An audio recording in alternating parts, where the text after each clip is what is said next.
Bon, ça rigole pas hein, pour cette séquence d'histoire. Vous voyez, c'est coloré et ces maillots ont une signification. Bon, ça c'est maillot classe, polo de Totti, de la Roma. Mais alors, ça, c'est une réplique du maillot d'Arsenal, la finale de la Coupe d'Angleterre, FA Cup, donc, contre Liverpool. Alors, ça doit être 70 ou 71, je sais plus exactement. Arsenal fait le doublé. Pour vous expliquer qu'à l'époque, alors déjà, bien heureux, il y avait que deux chaînes et demie, quoi, d'avoir retransmise la finale de la FA Cup. Il n'y avait pas beaucoup de matchs à la télé. Alors, vous êtes là devant vos écrans, en plus, match anglais, finale de la Coupe d'Angleterre, Arsenal-Liverpool, vous êtes comme là comme des grands malades. Et le drame, c'est qu'il y a des prolongations. Je crois qu'il y a un partout avant les prolongations. Et prolongation, zob la mouche. Prolongation, c'est là où je pense, parce qu'il y a le journal de 20h. C'est imparable. Oui, on va pas décaler le journal de 20h pour une prolongation de FA Cup. Donc qu'est-ce qui se passe? Et moi, je suis la gosse, j'ai 12-13 ans, quoi, j'ai machin. Qu'est-ce qui se passe? Boum, tu as le journal de 20h, le Georges Decaune, les 11 autres citrones locales, enfin, je sais plus qui il y avait à l'époque. Et à la fin du journal, on te montre le but de Charlie George. Hey, Charlie George, c'est Ray Kennedy, Frank McClinton, Buck Wilson, le gardien, Peter Storey, George Graham, grosse équipe, Armstrong, etc. et tout. Et tu as le but de Charlie George et la victoire d'Arsenal. Et au bout de ma poule. C'était, tu vois, c'était cruel, quoi. Maintenant, tu imagines ça, tu dis ça aux gens, bon, tu dis, bon, la prolongation, voilà. Alors voilà, ce maillot à cette histoire, la réplique de ce maillot, car ils étaient en jaune, puisqu'ils sont en rouge et blanc, et que Liverpool, ce jour-là, était en Reds. Et alors, ça, c'est une histoire encore plus proche. C'est le maillot de l'AS Cannes, vous savez que c'est mon club, l'AS Cannes, c'est là où je jouais dans les équipes de jeunes, jusqu'en junior. Et c'est le maillot de Max Dundove. Alors, évidemment, le 9 est un petit peu passé. C'est Max Dundove qui était l'avant-centre de l'équipe de l'AS Cannes. Et il y avait un match de Coupe de France à Nîmes. Non, à Toulon, contre Nîmes, avec Kabil, à cette époque-là, Landy dans les buts, etc. Et Nîmes qui était en première division, Cannes en deuxième à l'époque. Et Cannes l'avait emporté 2-1 ou 3-1, je sais plus, et on était rentrés sur la pelouse, alors là, je sais pas, on avait 11-12 ans, 13 ans peut-être, avec des copains, tout ça et tout, machin. Et puis j'avais dit, allez Max, file-moi ton maillot, Max. Et à l'époque, ils n'avaient pas 3 jeux de maillot, quoi, ils n'en avaient pas 10 000, ils en avaient 2 dans l'année, ou des choses comme ça, sauf pour la Coupe de France, forcément, il y en avait chaque fois à nouveau. Et Max, que je connaissais, qui était un voisin de l'avenue des Hespérides, de là où j'étais, il dit, oh Didier, avec son accent yougoslave, allez, je te le donne. Et bon, j'ai dormi avec, j'ai truqué tout. Bon, quand on est gosse, c'est comme ça, quand c'est en plus un maillot, alors c'est que l'AS Cannes, vous me direz. Mais pour moi, ça veut dire beaucoup, c'est peut-être un détail pour vous, ça veut dire qu'il était libre. Max, dans sa tête, il est libre, Max, bon, enfin, arrêtons. Bref, l'histoire, c'est ça. Mais c'est aussi ce que vous allez voir maintenant. Équipe de France qui bat la Yougoslavie, qualifiée pour la Coupe du Monde 86. On est donc novembre 85 et Coupe du Monde 86. Et à l'époque, il n'y avait pas Clairefontaine, c'était à Jouy-en-Josas.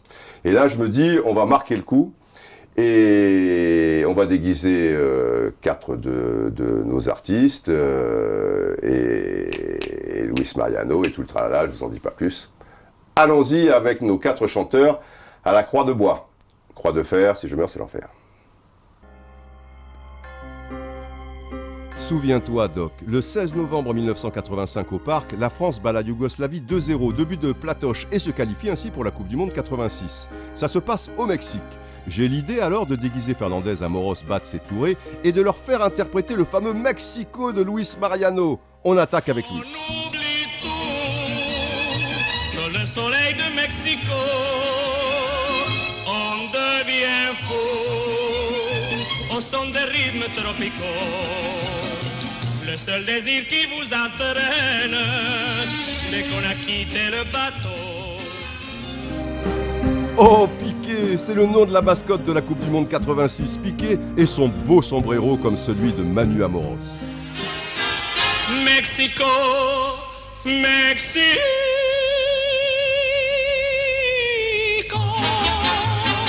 sous ton soleil qui chatouille, le temps paraît trop court pour goûter au bonheur de chaque jour. Tu te marres, Doc. C'est vrai que le playback, bon, il est un peu inégal. À ce petit jeu-là, c'est notre gardien poète Joël Batz qui va se balader. Une aventure mexicaine sous le soleil de Mexico. Ça dure à peine une semaine, mais quelle semaine et quel crescendo. Le premier soir on se promène, on danse un tendre boléro. Jo, c'est du grand art. Seul désormais notre Brésilien José Touré peut te détrôner. Perso, José, je n'y crois pas trop. On oublie tout sous le beau ciel de Mexico. On devient fou au son des rythmes tropicaux. Si vous avez un jour la veine de pouvoir prendre le bateau, allez écouter une semaine l'aventure mexicaine au soleil de Mexico. Mexico, Mexico.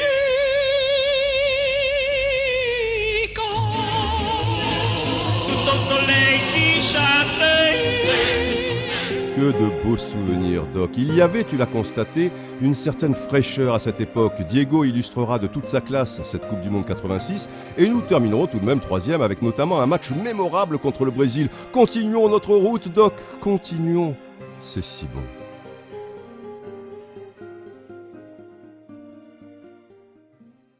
Bon, ils chantent comme des baleines, mais c'était histoire de marquer le coup. Hein. Des vrais chanteurs, il n'y en a pas 10 000. Hein. On oublie tout sur le soleil de Mexico. On devient fou au son des rythmes tropicaux. Si un jour vous avez la chance de prendre le bateau, allez vivre une semaine l'aventure mexicaine sur le soleil de Mexico. Tan, tan, tan, tan. Et c'est là où il faut être fort et faut avoir du souffle pour le Mexico. Mexico, une autre fois. Allez, portez-vous bien. Ah, faut pas déconner non plus. Oh, oh, oh. Pas mon métier, moi. Les enfants, on rigole plus, là. C'est du lourd, du très lourd. Vous avez compris? Vous avez compris? Hein? Pas vous faire un dessin. Une petite chanson, peut-être. Hein? Hey, maman, porque chez mes corazones. Visto Maradona, visto Maradona. Alors, là, c'est du Boca Junior, hein. Il y a même le maillot de Juan Román Riquelme, un grand numéro 10 aussi. Mais on va revenir au début professionnel de Diego, qui se passait à Argentinos Junior. Argentinos Junior, donc. Voilà, qui est un club de première division, mais très formateur, où sont sortis des tas de joueurs, notamment, il vient à l'esprit un joueur magnifique, superbe, Redondo, si señor. Alors, un document formidable, Maradona, à Argentinos Junior, il est tout jeune, et il est vraiment... Quand je lui demandais, explique-moi un peu Boca, ouais, Boca, il disait, Didier, Boca, je peux pas t'expliquer, Boca, es un sentimiento. C'est un sentiment, on n'explique pas un sentiment, on le ressent, por favor, señor. Et pour le football, c'est la même chose. Quand on parle de Maradona, à la limite, on peut dire, oui, insister sur certains gestes, sur des choses formidables le concernant en tant que footballeur, mais Maradona, c'est avant tout l'émotion, et l'émotion, c'est le plus beau des sentiments, enfin surtout quand l'émotion est belle évidemment, et parce qu'il y a des émotions, vous m'avez compris. Alors, je vous disais, il est le corazón del football, il est le football, il respire le football, avec lui, quand c'est le football, tout part du cœur. Allons-y, direction Buenos Aires. Mais bon, j'ai pas de temps à perdre, le doc il est en retard, le doc, merde, avec ta voiture magique. Pétard, l'heure c'est l'heure, Doc, surtout qu'aujourd'hui on a rendez-vous avec l'histoire. Direction Buenos Aires, un petit air de tango, ça te dit? Et une autre voiture magique, Corazon, c'est le cœur. Diego Corazon, le cœur de Maradona, il est ici, dans son premier club professionnel, Argentinos Junior, où il évoluera durant 4 saisons. Mais que pasa? Señores de la policía, que pasa? Una vieille Ford Mustang bien pourrie. Et c'est un joyau qui en sort. Diego Armando Maradona dans ses bras. Un petit garçon. Diego n'a que 19 ans et il est déjà l'idole du pays et surtout l'idole du peuple. Déjà. Et oui, ma petite religieuse, prends une photo avec Dieu. Dieu, ici, il est très malicieux et coquin du petit gars de la rue, El Pibe. Ce sera d'ailleurs l'un de ses surnoms, mais attention, El Pibe de Oro, c'est-à-dire le petit Gavroche, le petit Minot, le petit gars de la rue de Buenos Aires, oui. Mais le gars en or, j'adore ce plan en séquence. Imaginez-vous aujourd'hui quelqu'un de ce niveau qui rentre comme ça à quelques dizaines de minutes de son match, tout le monde le touche, tout le monde l'attend, et lui il est là avec son gosse, les gens sont respectueux, mais le touche, Pelusa, c'est si doux, c'est également l'un de ses surnoms, Pelusa. Por favor, la petite grimace du petit coquin, oui, mais j'ai una partida dans quelques temps, et c'est comme ça que ça se passait le football à l'époque, c'était quand même la première division, Doc. Et on continue, un petit bisou à madame. Bon, allez, prends-moi le gosse là, parce que maintenant, les choses sérieuses vont commencer. Oui, on l'embrasse, on s'en empare, on le veut. Il appartient à tout le monde, s'appartient-il encore à lui-même? C'est difficile, c'est très compliqué. Car dehors, ils sont là. Oh, maman, perché? Et tu connais l'histoire, le grande Maradona. Oh Diego, les papelitos. Oui, un stade de première division, les tribunes en bois, tu verras tout à l'heure, les arbres. Et puis, il arrive. Nous sommes en 79, donc quelques mois après la victoire en 1978 et le grand Mario Kempes. Et pourtant, Kempes n'est rien.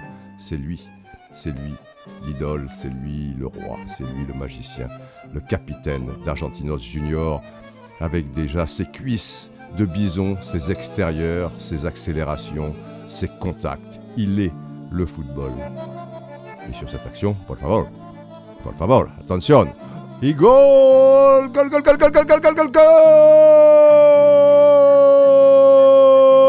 Argentinos Junior, señoras et señores. Et puis après, les bisous, les câlins, Diego Armando Maradona, qui est pourtant Doc. Eh oui. Ah bah oui, je vais te titiller, ne crois pas ce qui est écrit dans les journaux. C'est l'homme le plus simple de la Terre. Regarde à la fin du match. Apprécie également les vestiaires de l'époque, pas de flonflon. Encore un gosse qui traîne. Il y a toujours des gosses. Allez, tiens, prends-toi ça. Un petit clin d'œil, un petit peu de discussion. C'est la simplicité, c'est le football vrai. Ça sent la transpiration. Voilà, on prend un petit verre pour se désaltérer. Maradona, c'est ici finalement qu'il était le plus heureux, Doc. Ces images si belles, tellement touchantes, tellement sincères, tellement vraies. Oui, c'est le cœur, Doc. Diego était vraiment le corazón du football. Voilà, c'est vraiment ça Maradona, et pour l'avoir côtoyé durant plusieurs années, même si lorsqu'on était proche, il n'était plus footballeur, c'est vraiment quand il était avec ses joueurs, avec le Racing de Buenos Aires notamment, quand il était sur le terrain, qui faisait des 6-6, qui tapait la transversale, qu'il était le plus dans son élément. Après, bon, c'était quelqu'un de charmant, avec des humeurs, en voiture, voilà, des montagnes russes, mais on sentait il était pas dans un personnage, mais quand même toujours sur le qui-vive.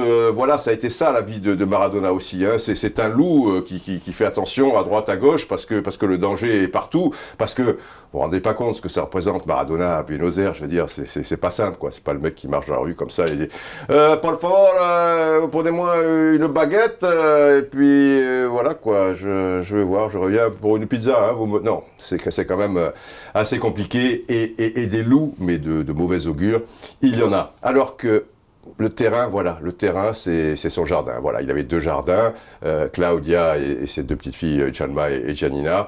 Et puis le terrain se partage, voilà, parce qu'il n'était pas seul, hein, sur le terrain, se partage avec ses joueurs ou ses partenaires autrefois. Voilà, là, il était dans son élément, et là, voilà, comme on le voyait dans les vestiaires, quand il est là, déjà tout gosse, avec sa chaussure, avec ce gosse, machin ou quoi, voilà, c'était l'enfance, quoi, je veux dire, c'était la générosité, la fraîcheur. Diego Armando Maradona, por favor. Et dans la prochaine rubrique d'histoire, il y aura encore du Diego.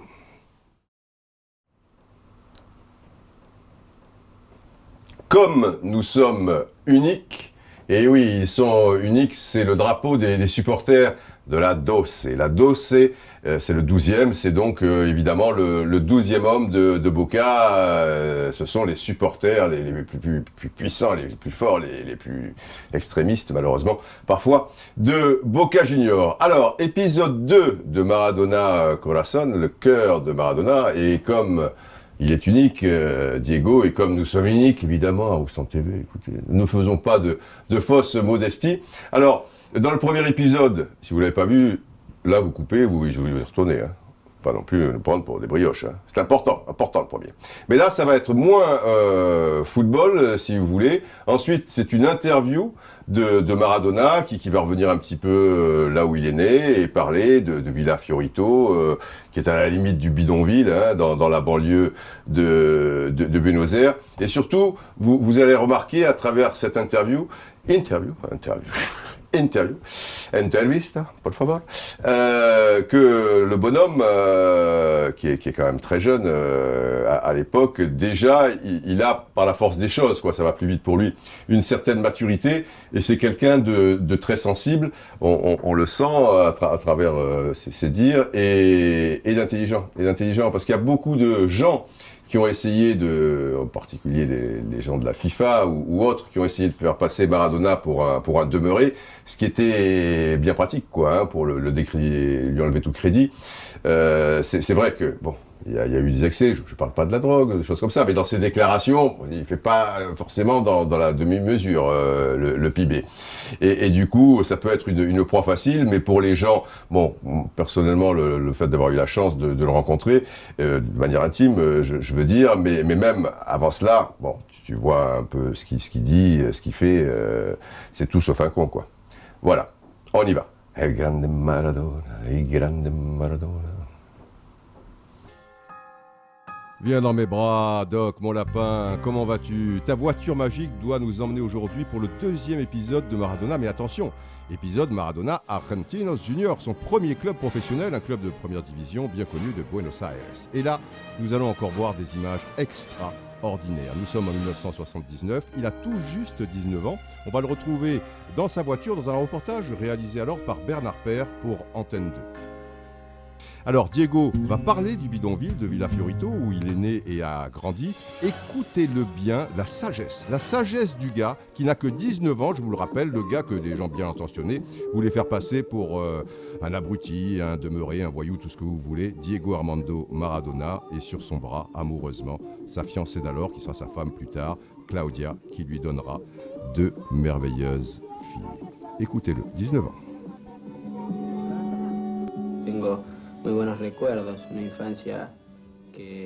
J'ai un bon souvenir de mon enfance qui, pour moi, a été très belle. Sans luxe, sans avoir ce que beaucoup d'enfants ont, mais nous avions la liberté, les champs de jeu, nous avions la rue où nous pouvions jouer au football. Vraiment, mon enfance a été heureuse. Non, parce que nous savions que nous ne pouvions pas être comblés. Nous ne pouvions pas, par exemple, avoir une voiture électrique. Mais nous étions très heureux d'avoir ce que nous avions.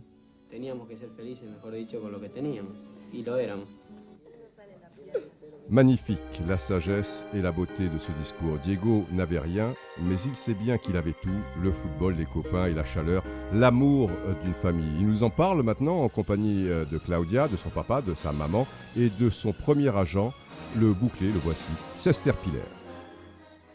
Avec la famille, on peut bien jouer. On peut être tranquille, on peut faire plein de choses. Sans la famille, on ne fait rien. Le plus important pour moi, c'est que ma famille soit sans souci et qu'elle ait tout ce qu'elle désire. Le luxe, ça vient après, mais le plus important pour moi, c'est que ma famille soit unie et qu'elle soit heureuse, comme elle l'est actuellement. Ainsi parlait Maradona, Doc, 19 ans et confronté déjà à la jalousie et la bêtise des hommes. Ce qu'il se passe, c'est que certaines personnes sont dérangées parce que je gagne beaucoup d'argent.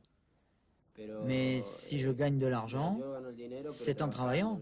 Je ne le vole pas. Mais mon argent ne les empêche pas de parler toujours de moi.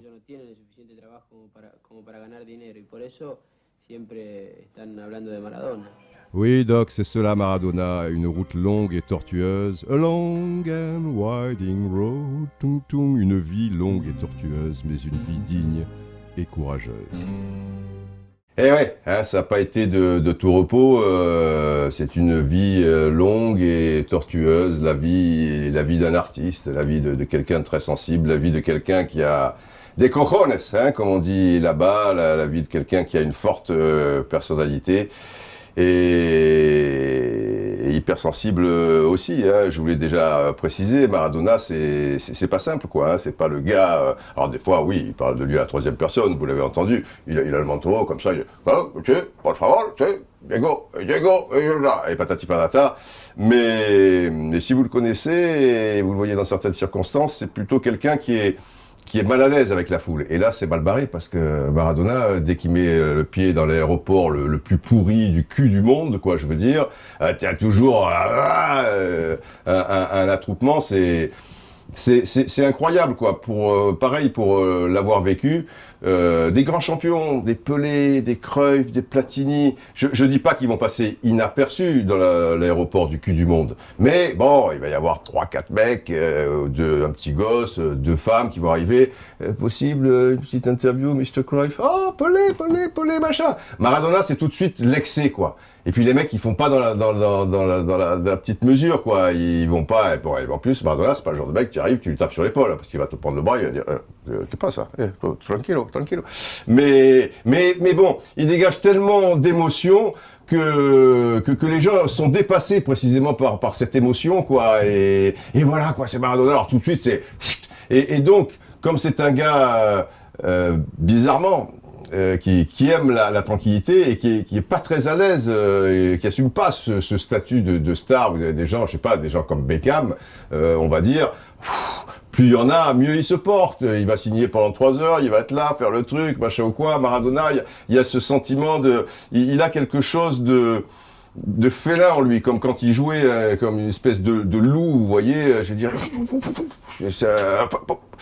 Et forcément, ça a compliqué aussi les choses, ça a pu prêter à confusion aussi, mais ça a été une vie, le mec il est costaud, hein.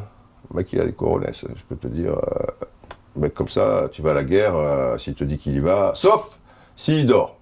Non mais ça, je charrie parce que c'était à l'époque où il était encore sous l'emprise de la drogue. Tu n'étais pas sûr à l'époque du syndicat mondial, il fallait qu'il soit dans l'avion pour être sûr qu'il soit là. Mais ça, c'était un autre problème. Mais, ouais, une vie longue et tortueuse, une vie de roman, une vie... A long and winding road, pom pom, that leads to your door, pom pom pom pom, will never disappear. Oh, Paul, I've seen that road before. Oh, John, it always leads me here. Oh, George Harrison, leads it to your door.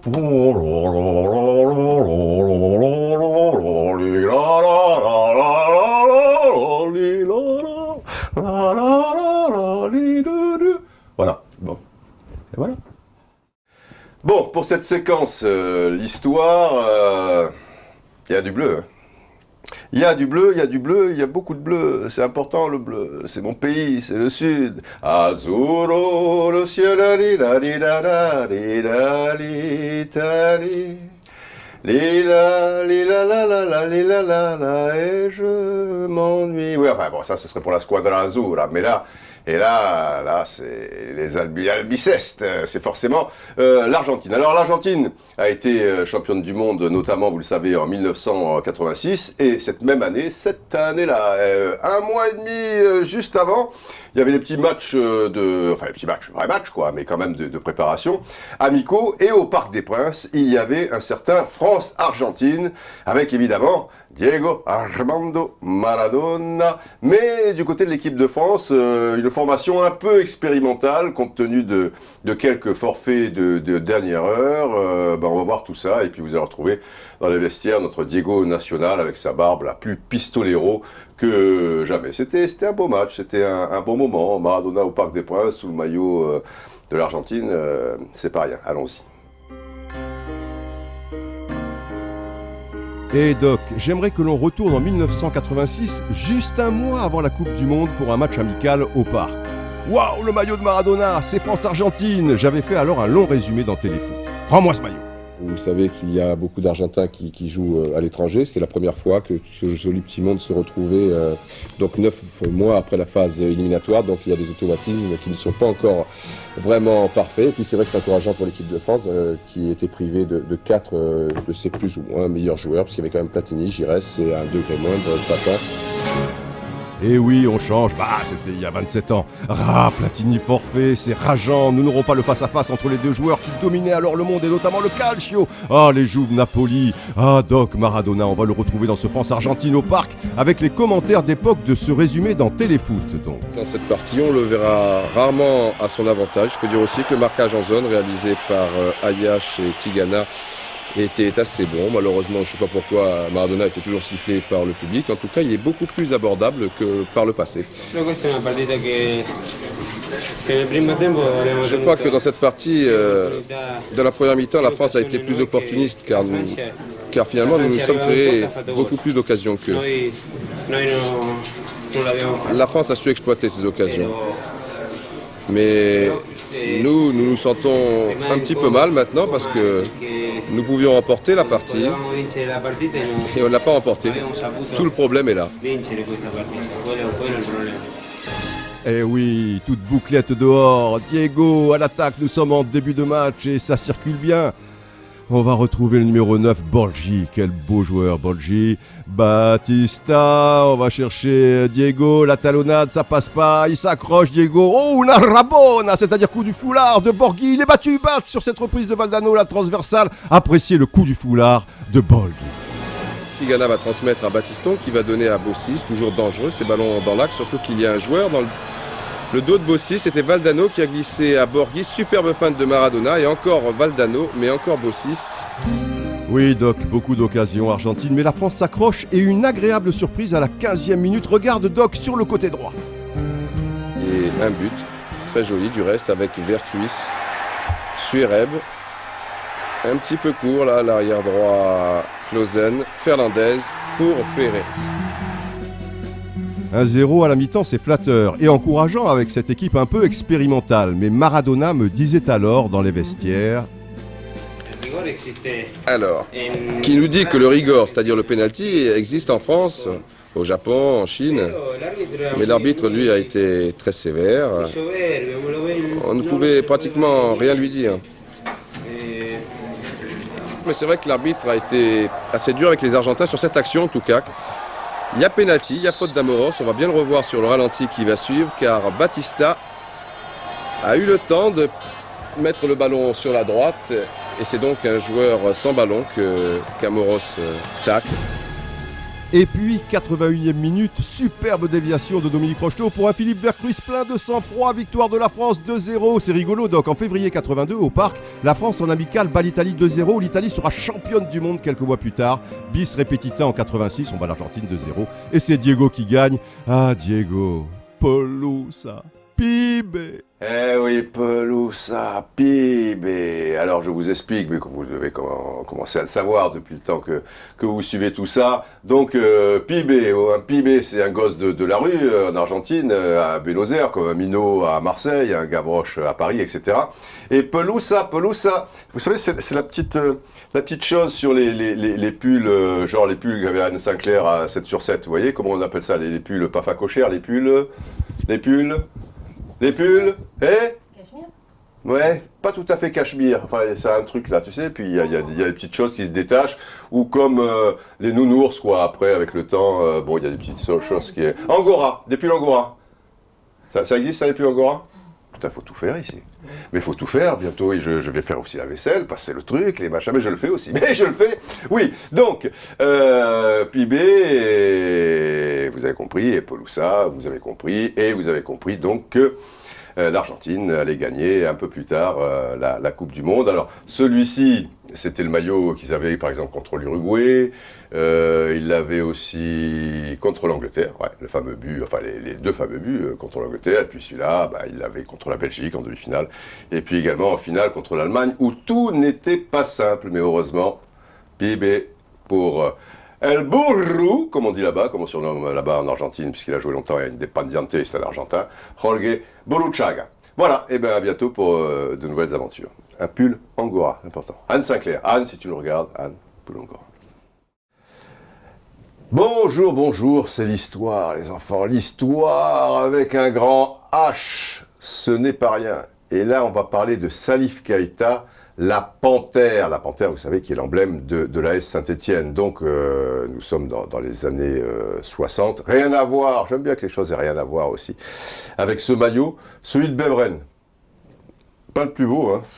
Beveren, ouais, cette pub là, c'est ça, voilà, les maillots d'équipe nationale. Il n'y a pas encore de pub sur les maillots d'équipe nationale, ça viendra.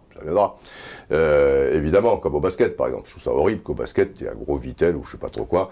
Et ça, c'est la Bosnie, un maillot de la Bosnie au tout début. Hein. Je veux dire, c'était la première année ou la deuxième année qu'il y avait une équipe nationale. Donc, bosniaque. Revenons à Salif Keïta, donc la panthère qui allait débarquer du côté de Geoffroy Guichard. Alors à l'époque, c'est très spécial parce que dans le milieu des années 60, et encore Saint-Étienne avait beaucoup d'avance, vous allez voir que c'est un sacré coup de chance quand même d'avoir repéré ce joueur qui était à l'époque le meilleur joueur du continent africain, mais à l'époque, la télévision, les matchs africains, même la CAN... Et voilà, c'était quand même, bon, le temps que je fasse le calcul, vous avez le temps de voir le sujet. Enfin, c'était il y a quelques dizaines d'années. Allons-y, du côté de Geoffroy Guichard.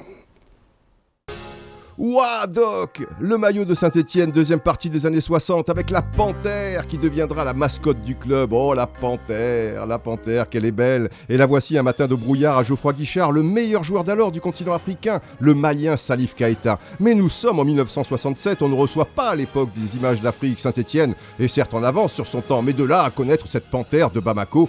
Explication du légendaire entraîneur de l'époque, Albert Batteux. En fait, on n'y est pour rien à Saint-Étienne, on n'y est pour rien, on ne peut pas dire que c'est grâce à des investigations extrêmement heureuses de notre agent recruteur, ou que ce soit la compétence de l'entraîneur, ou bien la vigilance des dirigeants, c'est tout simplement parce qu'un supporter de Saint-Étienne nous a recommandé Salif Keïta avec tellement d'insistance que finalement le président Rocher a dit mais enfin il faudrait quand même voir si finalement ce n'est pas effectivement l'oiseau rare dont on nous parle. Saint-Étienne envoie à la panthère un billet d'avion Bamako-Paris. Problème, personne pour le réceptionner à l'aéroport, alors Salif va prendre un taxi. Taxi, taxi, taxi, j'ai rendez-vous à Geoffroy Guichard.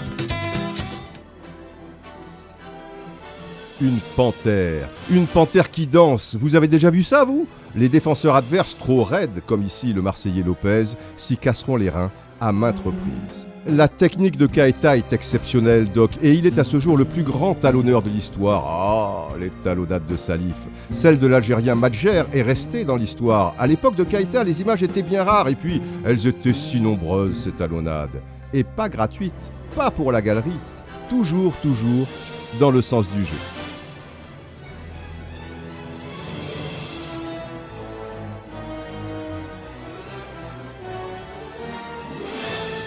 Avec Keïta, ça va toujours très vite et en plus, il a des yeux dans le dos. Riche idée d'avoir pris ce taxi pour Geoffroy Guichard. Taxi, taxi, taxi, j'ai rendez-vous à Geoffroy Guichard. Il y a eu simplement une confusion de date et il n'y avait personne pour l'attendre à l'aéroport à Orly. L'arrivée était prévue au Bourget, alors à cause du mauvais temps, on a été obligé d'atterrir à Orly. Alors j'ai attendu pendant 2 heures, je n'ai pas vu M. Garonner, alors j'ai été obligé de prendre le taxi. Un taxi Paris-Saint-Étienne en plein hiver, c'est clair que la note va être salée pour les dirigeants stéphanois. Oula, Cool, cool, tout va bien. La note de taxi va être 1000 fois, 10 000 fois, 100 000 fois amortie avec cette panthère majestueuse, majestueuse et jongleuse.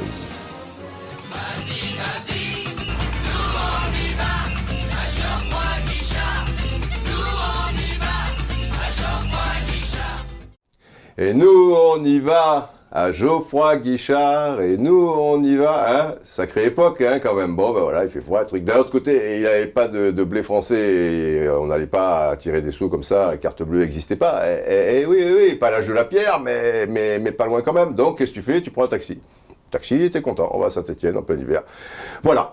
Bon, vous avez remarqué que j'avais quand même, sorte de couronne inca. J'ai des origines inca, je vous expliquerai ça un jour, mais plus tard. Voilà, dans la prochaine séquence, rubrique Histoire, on reviendra sur l'AS Saint-Étienne, l'état d'esprit à cette époque-là, pourquoi ce club avait quelque chose en plus, hein, et pas des œufs frais, vous connaissez ça, les pâtes cru ont quelque chose de plus, des œufs frais, non, et là c'était autre chose. Et ben voilà, c'est fini, on se retrouve très rapidement. L'histoire avec un grand H,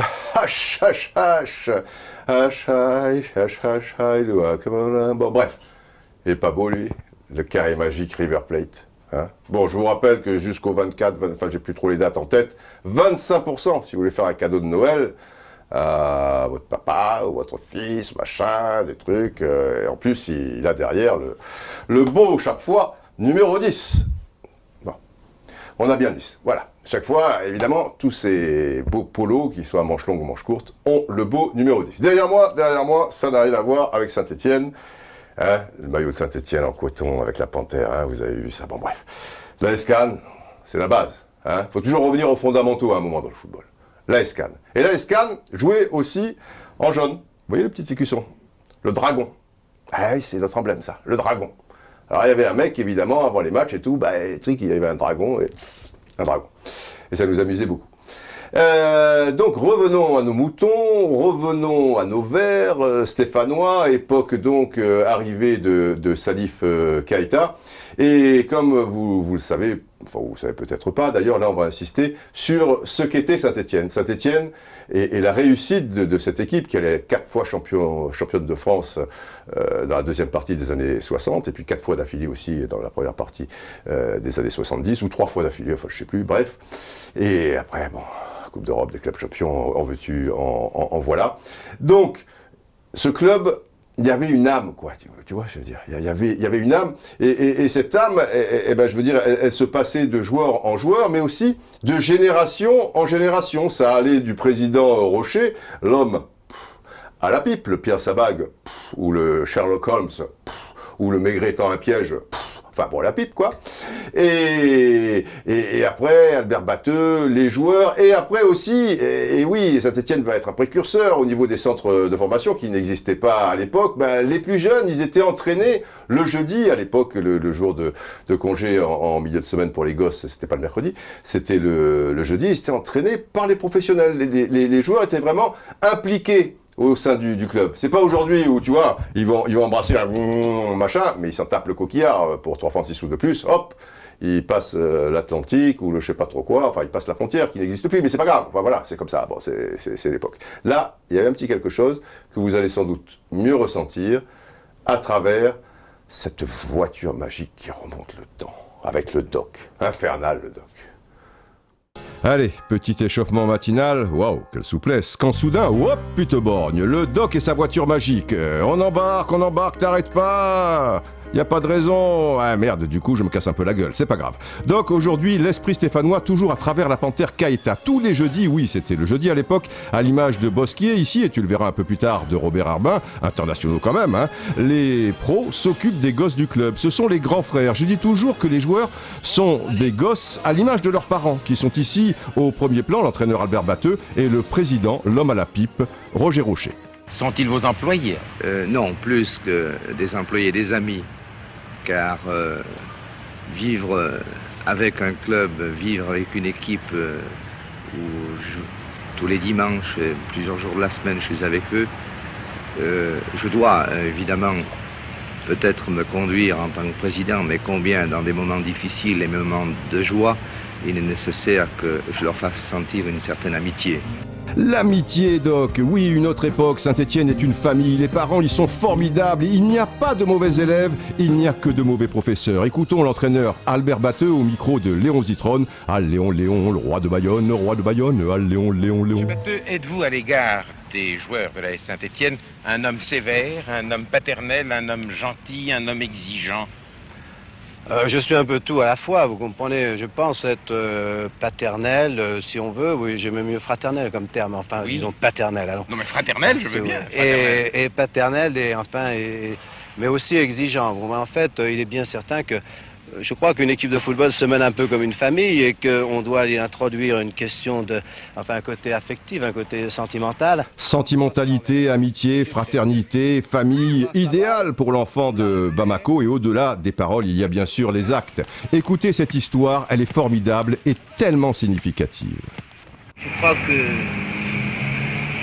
pour un Africain, ça a été vraiment facile. Et cela, je le dois surtout à l'aide que m'ont apporté mes copains de l'équipe, les dirigeants et M. Batteux.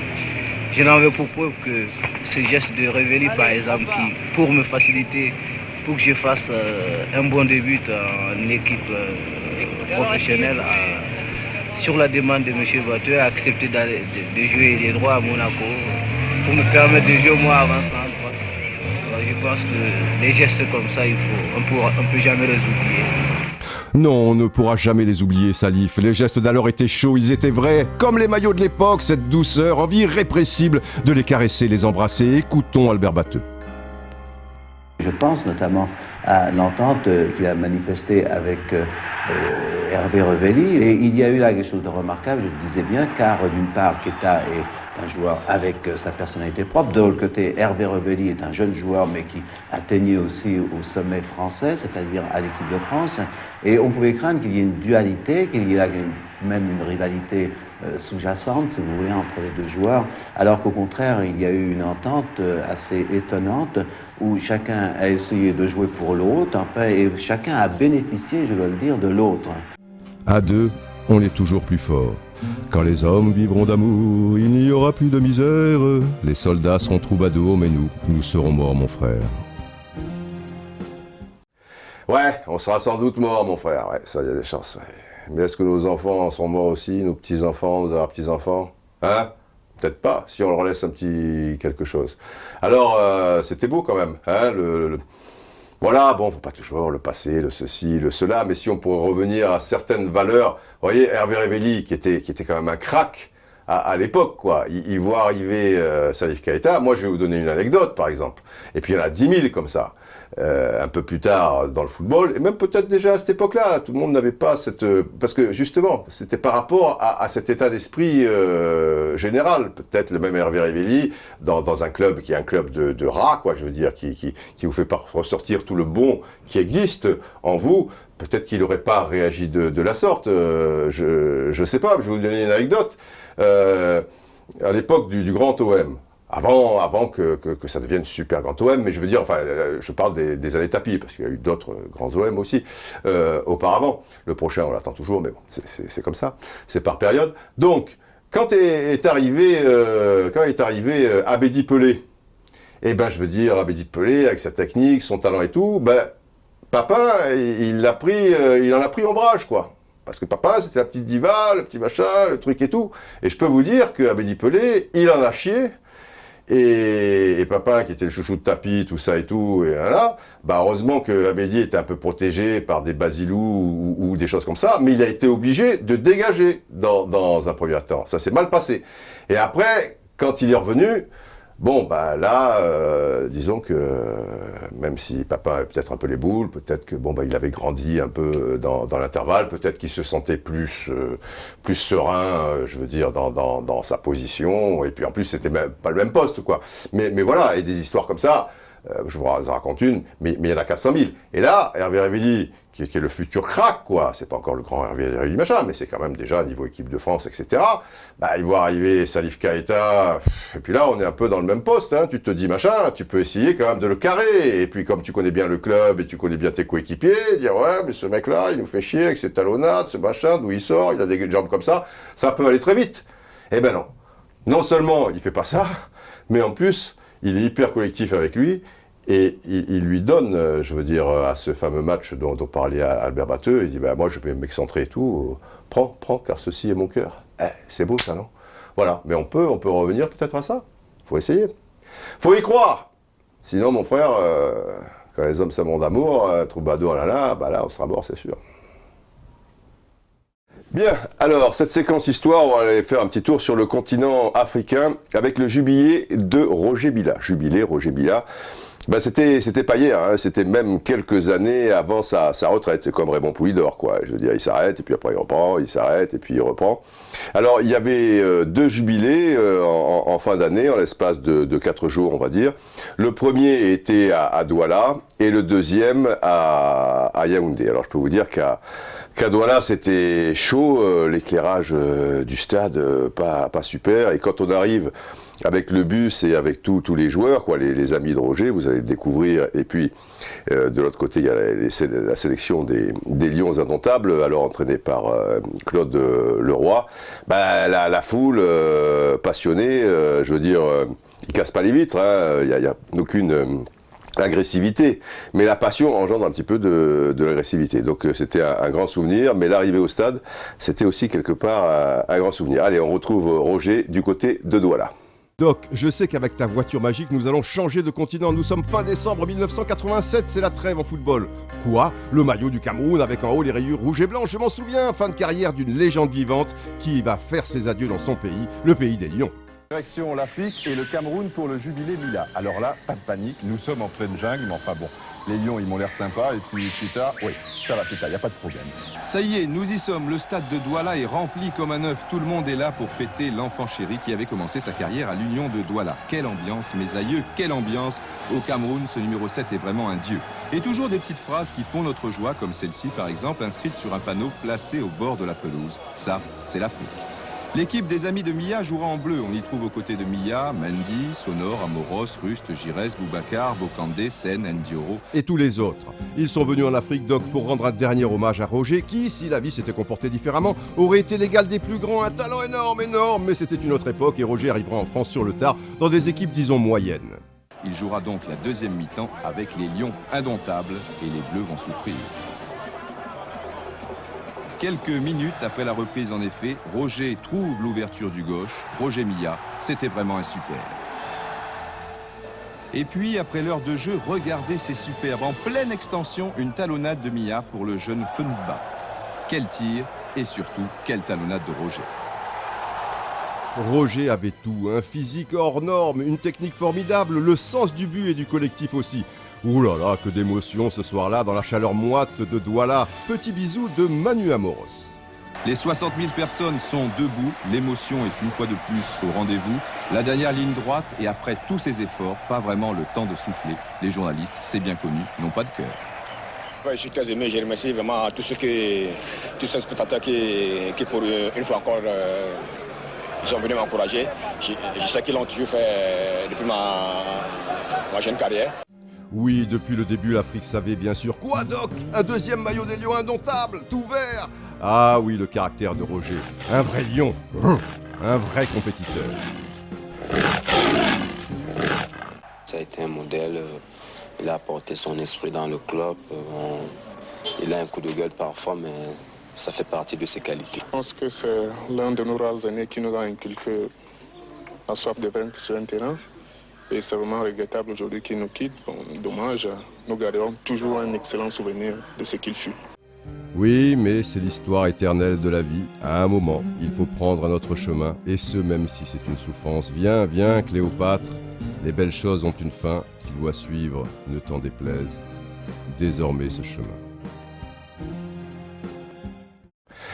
Bien, on continue cette séquence histoire, toujours sur le continent africain, toujours le Cameroun, lors du précédent épisode, donc le jubilé de Roger Milla, lion indomptable s'il en est. Ah, il est indomptable, Roger, ça, il n'y a pas de doute. Eh bien, disputé son premier jubilé à Douala. Voici maintenant le deuxième qui se passait à Yaoundé. Alors derrière moi, les maillots n'ont aucun rapport. Hein. Je veux dire, là, ce serait plutôt un match de Copa Libertadores, vous voyez, entre Fluminense et les Brésiliens, Carioca, et ceux de Buenos Aires, de Boca Juniors. Je vous dis pas le match. Alors après, il y en a un qui gagne la finale de la Copa Libertadores, et après, le PSG gagne la Ligue des Champions, et après, il se retrouve pour le championnat du monde des clubs. Hein, voilà, la vie est simple. Mais bon, là, nous allons du côté de Yaoundé. C'était plus simple qu'à Douala. Déjà, ça avait lieu l'après-midi.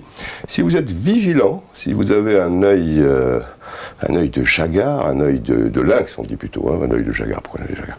Ben, le jaguar, à mon avis, a un bon regard, et il a l'œil, mais le lynx va encore plus loin.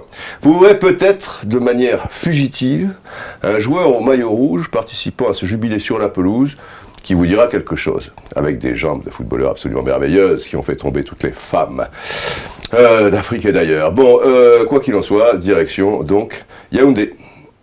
La roue tourne, Doc, et elle tourne très vite pour les footballeurs professionnels. Roger Milla, fin 1987, met un terme à sa carrière, et après son jubilé à Douala, nous nous retrouvons à Yaoundé. Yaoundé, nous y sommes. Moi, l'enfant de Brazza, je suis ici chez moi, Doc, et il y a toujours du monde au balcon pour m'accueillir. Roger, la 7, exceptionnellement un verre de champagne à la main, car nous sommes le 31 décembre 1987.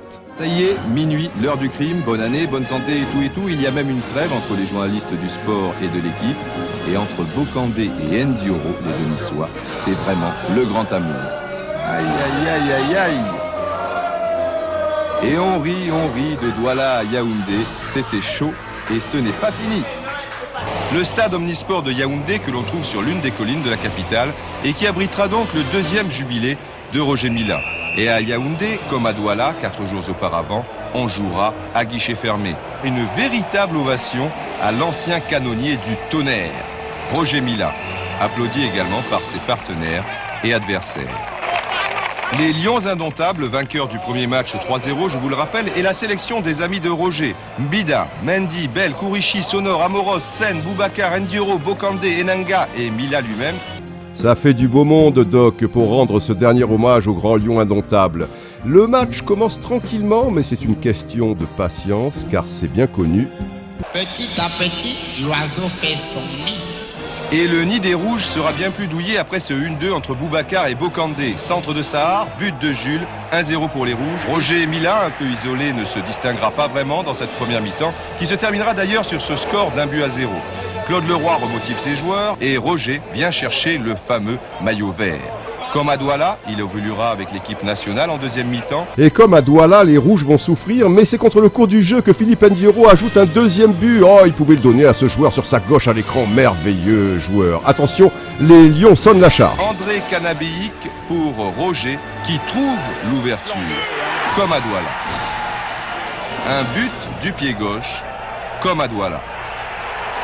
Un peu plus tard, un tour d'honneur qui vous donnera la chair de poule, comme à Douala. Des instants d'émotion inoubliables. Oui, c'est la fin, Doc. Enfin, pas tout à fait, puisque 2 ans et demi plus tard, à la Coupe du Monde en Italie, Roger entre en jeu et dansera à 2 reprises près de ce poteau suite à ses 2 buts contre la Colombie. Ah, le tour d'honneur à Yaoundé. Ah, le tour d'honneur après le match mémorable contre l'Angleterre. Toujours Coupe du Monde 90. C'est Roger Milla qui fait son tour d'adieu ici au stade omnisport de Yaoundé. Roger qui vient de réussir un superbe but. Ouais, t'as raison, 6 ans et demi plus tard, but contre la Russie, Coupe du Monde 94, Yaoundé, janvier 88, San Francisco, juin 94. Tu veux pas aller sur ce chemin, hein, Cléopâtre? Tu es comme Roger le Lion, tu n'en fais qu'à ta tête. Indomptable. Les vieilles bulldoguesses anglaises ne meurent jamais, Doc. C'est comme ça. Et c'est tant mieux. Allez, un petit hommage, bonjour tout le monde, à Juninho quand même qui a marqué notre championnat de Ligue 1 et qui, il y a quelques jours, a mis un terme à sa carrière. Il termine un peu cette carrière en eau de boudin, parce que Vasco de Gama descend en deuxième division. Dans le championnat brésilien, il n'aura marqué que 2 buts. Attention, le championnat brésilien, c'est sur 19 matchs. Hein. Il n'y a pas les matchs retour. Après, c'est le championnat d'État. Et c'est curieux quand même de constater, tiens, je fais un petit parallèle, qu'à partir d'un certain moment, bon, il termine, il a quasiment 39 ans. Hein, il vient de les avoir et le dernier match au Brésil était mi-décembre, on va dire. C'est très curieux, lui qui enfilait comme les perles les coups francs, parce que tu peux dire, ok, il a un certain âge, mais suffisamment quand même de muscles et de précision pour pouvoir quand même marquer un petit peu plus de buts, parce que même quand il a fait sa pige au Qatar, El Khafa, là, après le départ de Lyon, ouais, on a vu 1 ou 2 coups francs, mais il n'y en avait pas beaucoup. Et est-ce qu'il y a un côté aussi un peu psychologique qui fait que, je parle pour le championnat donc au Qatar, qui fait que quand c'est pas un grand match, puisque le niveau là-bas est plus bas, ben peut-être, voilà quoi, il n'y met pas toute la condition, pourtant il doit être à fond, mais reconnaissez quand même que c'est bizarre, même si la dernière saison à Lyon, il n'a peut-être pas marqué des milliers et des cents, mais d'un coup, que le gars perd un petit peu sa magie. Ça me fait penser à Michel Platini, qui lui arrête, alors encore bien plus jeune, à 31 ans. Et Platini, 3 fois quand même capo cagnolari, cette cagnolère, ça, bon, je n'arrive pas à le dire, 3 fois meilleur buteur du championnat d'Italie, voilà, c'est plus simple.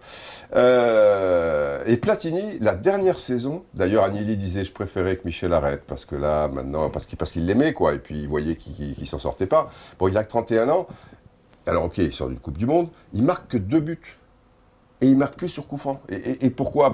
Pourtant, les conditions, là, sont les mêmes, quoi. Je veux dire, la Juve termine 2e derrière Naples, il y a une tension, le ballon, il est le même, les stades sont les mêmes, un peu moins de muscles d'une année à l'autre dans la cuisse. Non, je crois que même pour un coup franc, alors, quel que soit le niveau de votre talent, il doit y avoir aussi, outre le talent en question, quoi, dans cet exercice bien spécial, il doit y avoir un côté quand même psychologique, quoi. On aurait dit, finalement, c'est pour ça que je fais ce parallèle, que les 2 joueurs, au même moment, perdent leur fluide, quoi. Il y avait un truc, voilà, irrationnel, de magique. Alors, revenons à Juninho, et à propos des coups francs, on peut faire d'ailleurs un parallèle avec Michel Platini. Alors lui, c'était aussi les corners, hein. Michel tapait pas les corners, parce qu'il était bon de la tête, ou quand le ballon revenait, il était malin. Bon, c'était vraiment un buteur aussi dans le jeu, donc à la limite, c'était dommage de s'en priver dans la surface de réparation sur un corner. Mais sur tous les coups de pied arrêtés, Juninho, c'était une énigme. Et je ne pensais pas voir assez rapidement, finalement, puisque Platini est arrivé en 87, il n'a pas fallu attendre un demi-siècle, voir un joueur aussi adroit que Platini dans cet exercice. Et même, il avait quelque chose de supplémentaire, Juninho, par rapport à Michel, c'est que, comme il y avait beaucoup de puissance dans ses frappes, ça veut dire qu'il pouvait marquer un but de 35 mètres quasiment sur coup franc. Je me souviens d'un but, je crois que c'était à Brême, celui contre le PSV Eindhoven, même si le gardien fait une petite couillette, je veux dire, il est quand même très loin, tu dis, il va pas le tirer directement, là, c'est pas possible. Alors que Platini, lui, c'était quand même dans un rayon, aux alentours de la surface de réparation, on va dire entre 22 et 25 mètres, mais pas de 35 mètres. À la décharge de Platini, les ballons à l'époque, alors c'était pas les ballons en bois, vous savez, avec la ficelle et tout, que s'il pleut, vous faites une tête, vous avez la marque et vous avez il vous faut un Doliprane, mais c'était pas les ballons flottants qui ont existé un petit peu à l'époque de Juninho. Alors pour revenir à Juninho, outre le football merveilleux qu'il était, mais dans un registre pas si brésilien que ça. Bon, pour nous, le Brésil, c'est Rony, quoi. Je veux dire, c'est, voilà, pour faire un petit coucou aux gens du PSG, voilà, c'est Rony, c'est la samba, c'est les gris-gris, c'est l'accélération, etc. Juninho, alors je dirais pas qu'il avait un côté un peu anglo-saxon, mais bon, c'était ouais, il y avait un petit côté brésilien dans son jeu, dans son toucher de balle, mais outre les coups de pied à arrêter, c'était quand même effectivement sa faculté à faire des passes, des ouvertures, à accélérer le jeu, à le ralentir aussi, parce qu'on parlait de Platini, mais c'était pas un meneur de jeu, Juninho, et c'est même sur la fin quelqu'un qui jouait, qui partait d'assez bas, ce qui l'empêchait pas de se retrouver dans la surface de réparation. Mais enfin bon, il n'avait pas, franchement, le jeu brésilien tel qu'on l'imagine pour un joueur créatif au milieu de terrain. Et puis au-delà de ça, et ça les gens le savent pas forcément, ou le subodore, j'imagine, c'était un super professionnel et une personne merveilleuse, quoi, parce que c'est un gars qui a connu quand même déjà l'époque où il y avait beaucoup d'argent et qui s'est jamais perdu. Bon, bah, il a fait sa petite pige au Qatar, pourquoi pas. Mais je vous rappelle l'anecdote, alors je l'ai rappelé récemment, mais vous regardez peut-être pas toutes les vidéos, et puis c'était peut-être sur l'équipe.fr, je m'y perds. À l'époque, et puis là, bon, ça montre quand même l'état d'esprit du gars, quand Lyon fait affaire avec lui, qu'ils se mettent d'accord sur la transaction et sur les mensualités, etc., Barcelone arrive. Et Barcelone propose plus du double, je veux dire, en salaire en tout cas, un petit peu plus déjà au niveau du transfert, mais quasiment le double en salaire. Et puis quand même, bon, bah, tu vas jouer au Barcelone. À Lyon, surtout à Lyon à l'époque, il arrive en 2001, tu vois, à Lyon, alors que Barcelone, mondialement connu, le Nou Camp, l'histoire, etc. Et le gars dit quand même à son agent, Juninho, bon, ouais, Barcelone, c'est vrai, c'est intéressant, mais moi, je me suis engagé verbalement avec Lyon, par ton intermédiaire, il n'était pas encore allé à Lyon, et quand je veux me déplacer là-bas, et si on est toujours d'accord sur les modalités du contrat, eh ben, je donnais mon accord, moi, je signe à Lyon. Ça montre quand même certaines choses. Hein. Pareil, quand il est retourné au Brésil pour terminer sa carrière, il avait des offres bien supérieures de la part d'autres clubs carioca, comme Fluminense, des clubs de Sao Paulo aussi. Et ben, il est retourné dans le club de son cœur, le club où il était avant d'aller à Lyon, c'est-à-dire Vasco des Gama. Donc voilà, il y avait aussi une forme de tendresse, de cœur. Et tout ça a fait un joueur merveilleux qui a pas eu la chance, peut-être, sur le plan international, je parle au niveau des clubs déjà, parce que même si Lyon a 7 titres de champion et puis des très belles performances en Coupe d'Europe, c'est pas non plus le Bayern, le Real, Barça, Chelsea, Manchester United, etc. et tout. Et c'est vrai que de par son talent, bon ben peut-être ça aurait pu tourner un peu différemment. Et puis au niveau de l'équipe nationale, bon, il y avait une concurrence féroce, parce que je parlais de Ronaldinho, les Rivaldo, etc. Et il aura été peut-être, il n'était pas dans le premier cercle, quoi, pas dans les titulaires. Mais enfin, une carrière merveilleuse quand même. C'était un plaisir de le voir jouer pendant 8 ans dans notre championnat, qu'il a éclaboussé de son talent, faut bien le reconnaître. Et chaque fois, en plus, quand je disais, ouais, la classe en dehors, je vous ai donné cette anecdote, mais aussi sur le terrain, quoi. C'est pas un gars qui filait des coups, c'était un gagneur, mais c'est pas un gars qui allait insulter les arbitres, qui allait pleurnicher, qui allait faire semblant, ah, j'ai été touché, ou des choses comme ça. Voilà, ça va nous manquer, mais bon, 38, 39 ans, et puis son corps a dit stop, parce que déjà en décembre, il n'a pas terminé mi-décembre, lui, parce qu'il a été blessé sur la fin de saison. Voilà. Voilà, un petit hommage à Juninho. Et en espérant, on le retrouvera sans doute aux alentours de la Coupe du Monde, lui faire un petit coucou.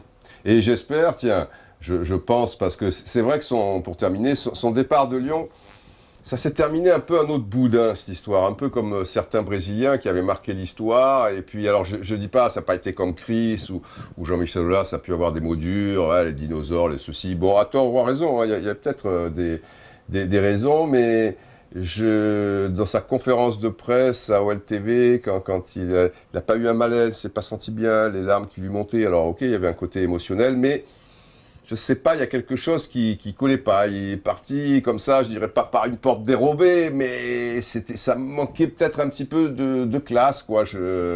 J'espère, pour ce fameux stade des Lumières dont on entend parler et qui devrait voir le jour prochainement, ça serait peut-être bien pour l'inaugurer, une idée comme ça, de faire le jubilé de Juninho. Voilà, le premier match, ça soit les anciens, voilà, l'époque de Juninho contre, je sais pas, des étoiles du monde entier. Ça aurait de la gueule, non? Voilà une idée qu'elle est bonne. Bonjour tout le monde, cette rubrique Histoire a un petit côté en ce qui me concerne, boum boum boum au niveau du cœur, pour 2 raisons. La première, c'est qu'il y a 2 maillots derrière moi. Vous savez que mon club de cœur, là où je jouais dans les meilleures équipes de jeunes, c'était l'AS Cannes. Alors, ce rouge et blanc, c'est celui de Sunderland, une réplique. D'ailleurs là c'est marqué, bon c'est trop petit pour vous, FA Cup 73 finale. Sunderland, qui était à l'époque en 2e division, avait battu en finale le Grand Leeds United, c'est un peu la fin du Grand Leeds, 1-0, un but de Ian Porterfield. Et c'était assez courant en Angleterre qu'une équipe de 2e division gagne la FA Cup, c'était très rare en France, quasiment du jamais vu, sauf le Havre, en 58. Et celui-ci de maillot, il est très particulier, c'est celui aussi, il fait boum boum. Les rayures sont plus petites, et tenez-vous bien, il date de 45 ans, d'ailleurs vous le constatez sur le plan large qu'il est tout petit. J'avais une dizaine d'années à l'époque, et c'était le maillot de l'AS Cannes que je portais, en coton, tout ça, et qui est toujours là, et ma foi en assez bon état. Évidemment, j'ai grandi, j'ai forci, je peux plus le mettre, pas m'amuser à le mettre là. Mais donc c'est un petit peu très particulier, rouge et blanc, il y a rien de plus beau. Alors, nous allons voir maintenant des extraits d'un match qui date d'avril 79. Ça n'a rien à voir avec ces 2 maillots. Il y a aussi un petit côté boum boum. Pas le fait que j'assistais à ce match, comptant pour le championnat d'Europe 1980, c'était les éliminatoires, et donc nous sommes en 79. C'est Roland Vieder qui avait mis une caméra isolée avec des beaux ralentis. Le sujet était passé dans Téléfoot, c'était un très bon caméraman, Roland. Et en particulier sur Dominique Dropsy en première mi-temps, et puis en deuxième période, bon, il y aura un peu des attaques de l'équipe de France, et puis surtout ce fameux Panenka. Panenka, son coup sur les pénaltys, maintenant vous le savez, porte son nom.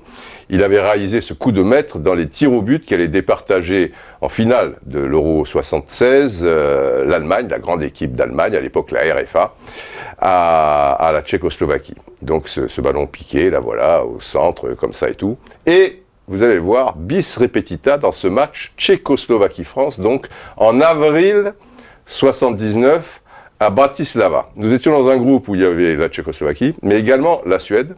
Et je me souviens d'être allé voir, toujours pour Téléfoot, un match Tchécoslovaquie-Suède, et là, boum, boum, boum, parce que c'était le jour de mon anniversaire, le 10 octobre, alors je me retrouvais comme un rat mort.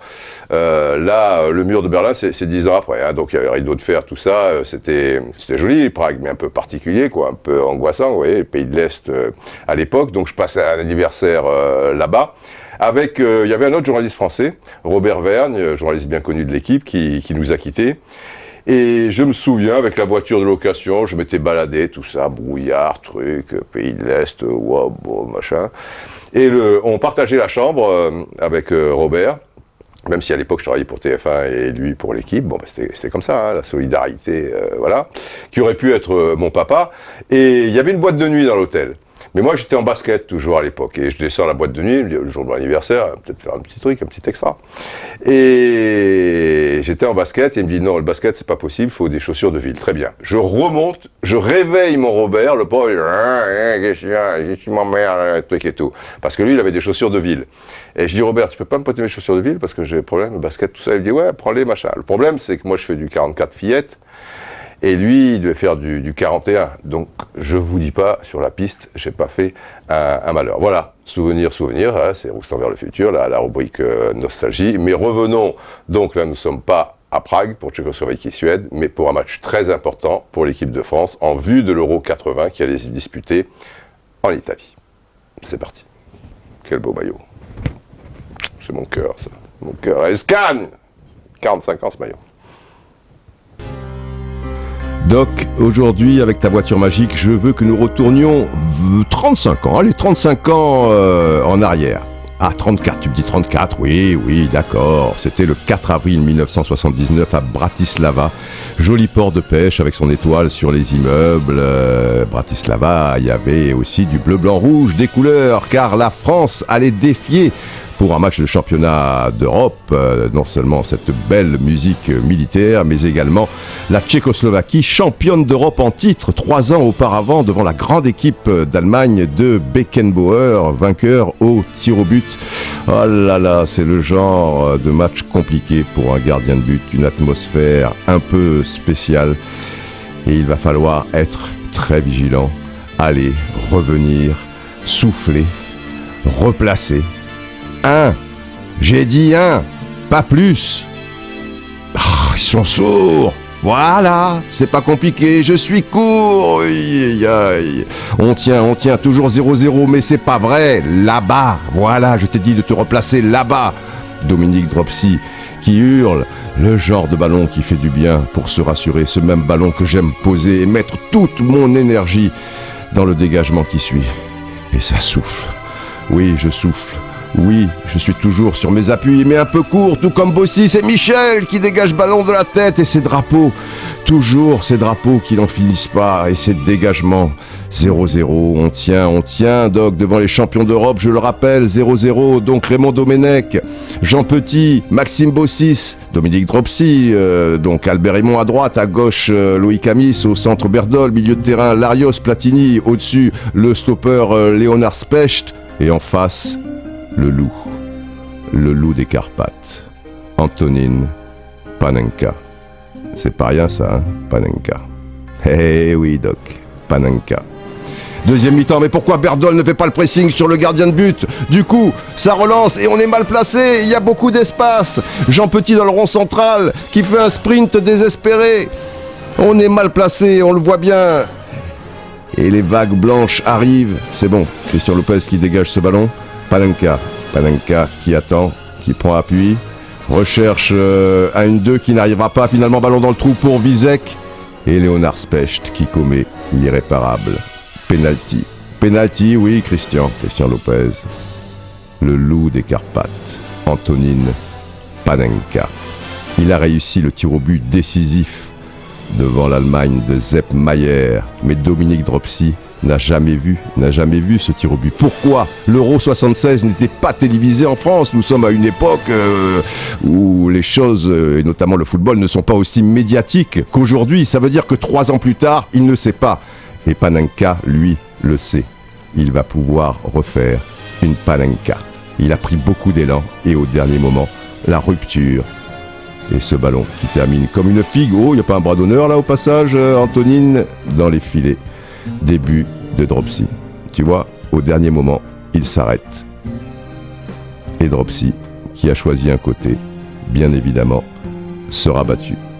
Tu verras, Doc, le ballon lui passe au moins à 1,50 m du bras gauche. On a l'impression qu'il va trouer les filets, il prend toujours beaucoup d'élan. Et voilà, au dernier moment. Et c'est terminé.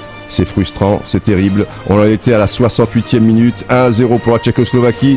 3 minutes plus tard, Stan Baker, le milieu de terrain, il trouve un appui encore avec Panenka, il est face au but. Panenka lui laisse le ballon, Lucarne, c'est terminé, Doc. Ils étaient bien les plus forts, et toujours, et encore jusqu'à la fin, ces drapeaux qui n'en finissent pas, et ce but qui entra longtemps les nuits de Dominique Dropsy. On repart la queue basse, c'est le football, Doc. C'est la vie.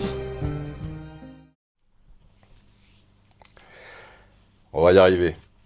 Moins de 10 minutes. Mais alors, facile. Fastoche. Bon. Et qu'est-ce que tu sais, hein? Arsenal, Gunners, la grande époque, Liverpool, grosse époque aussi, Boca Junior. Bon, tout ça, ça a un lien. Et ça a un lien avec le titre. Eh oui, le titre, tout ça, les enfants, c'est une question d'âme. Et ça, les gens ne le comprennent pas forcément. Eh oui, il y a des fantômes, il y a des choses qui circulent. C'est ça aussi, le football, c'est l'histoire. Je parle de quoi? Où je veux en venir? Je veux en venir au nouveau stade. Les nouveaux stades, pourquoi toutes les équipes se plantent dans un nouveau stade? Et qu'il faut du temps. Alors, on peut se dire, ouais, mais oui, parce que maintenant, les mecs qui jouaient juste avant dans un autre stade, ils n'ont pas forcément la même vision des choses, parce que vous pensez que, sous prétexte qu'il y a les mêmes mensurations, c'est la même chose. Oui, mais les panneaux publicitaires, les tribunes, quand tu fais, tu vois, une transversale, tout ça, en fonction de l'architecture et tout ça, c'est pas pareil. mais c'est pas ça. C'est qu'il y a quelque chose qui t'enveloppe, et ce qui t'enveloppe, c'est l'histoire du club. Prenons par exemple Highbury. Highbury, c'est énorme, parce que quand je vous parle d'histoire, c'est pas un club, Arsenal, qui a 10 ans, qui a 20 ans, c'est bien plus d'un siècle. Au même endroit, ça veut dire que les supporters, surtout qu'en Angleterre ou dans ces grands pays de football, si vous voulez, il y a une transmission. Tiens, tu vois, là, petit, sur le côté, il y avait Charlie George qui centre pour Armstrong. Oh là là, Alan Ball qui déborde, tout ça, voilà, le doublé 70-71, McClintock. Et encore, je vous parle de ça parce que je suis né avec ce Arsenal-là. Mais évidemment, bien avant, il y avait des choses. Et puis après, voilà, après, le Arsenal où on s'emmerde, le Arsenal qui gagne quand même des coupes, le Arsenal, je veux dire, The Invincibles, les Dennis Bergkamp, les Henry, là, les Emmanuel Petit, je dis Emmanuel Petit parce que c'est son maillot, enfin, il a quand même aussi marqué l'histoire, etc., les Tony Adams, Captain Adams, machin, truc. Et donc, tout ça, si vous voulez, un joueur qui arrive, ou un joueur qui est déjà là, il est rassuré c'est le temple. Voilà, c'est pour ça qu'Wembley, on disait, c'est le temple. Voilà, tu rentres dans un temple. Et là, tu te retrouves, alors, puisqu'on continue sur Arsenal, Emirates, c'est pas que le stade en soi, mais c'est forcément froid, c'est grand, c'est machin. Et il n'y a pas d'histoire, il n'y a pas des âmes qui circulent, tu vois, il n'y a pas ça. Et donc, c'est un peu impersonnel. Et il faudra écrire l'histoire dans ce stade. On en reparle dans 50 ans. Voilà. Liverpool, c'est la même chose. Je dis Liverpool parce que Liverpool est là. Liverpool, Anfield. Mais tu n'es pas un peu fou, toi, Anfield? Bill Shankly, les Kevin Keegan, les Toshak, les Terry McDermott, et puis après tout le reste, je ne vais pas tous vous les citer, les Ligues des Champions, les matchs de championnat, les derbies contre Everton, la bête jurée Manchester United. Tu te souviens là, tu vois, petit Denis Law, et puis Bobby Charlton qui faisait le malin, et puis là, il y a le jeune Emily Hughes, tu vois, qui venait d'arriver de machin, truc qui le tacle et tout, c'était beau, Busby se lève, machin, voilà, c'est l'histoire, les enfants, l'histoire. Boca Junior, si Boca Junior joue pas à la Bombonera, ils vont jouer quoi? Ils vont trouver un terrain dans la Pampa avec des trucs et tout. C'est mort. Alors, après, je comprends l'économie, il faut des loges, il faut des trucs, il faut des machins, il faut grandir, il faut comme si à Highbury ça suffirait pas, les mecs ils vont toucher 3 milliards de livres par an, mais bon, toujours plus grand, toujours plus haut, toujours plus fort. Les seuls qui sont passés un peu entre les balles, c'est les Allemands, je pense.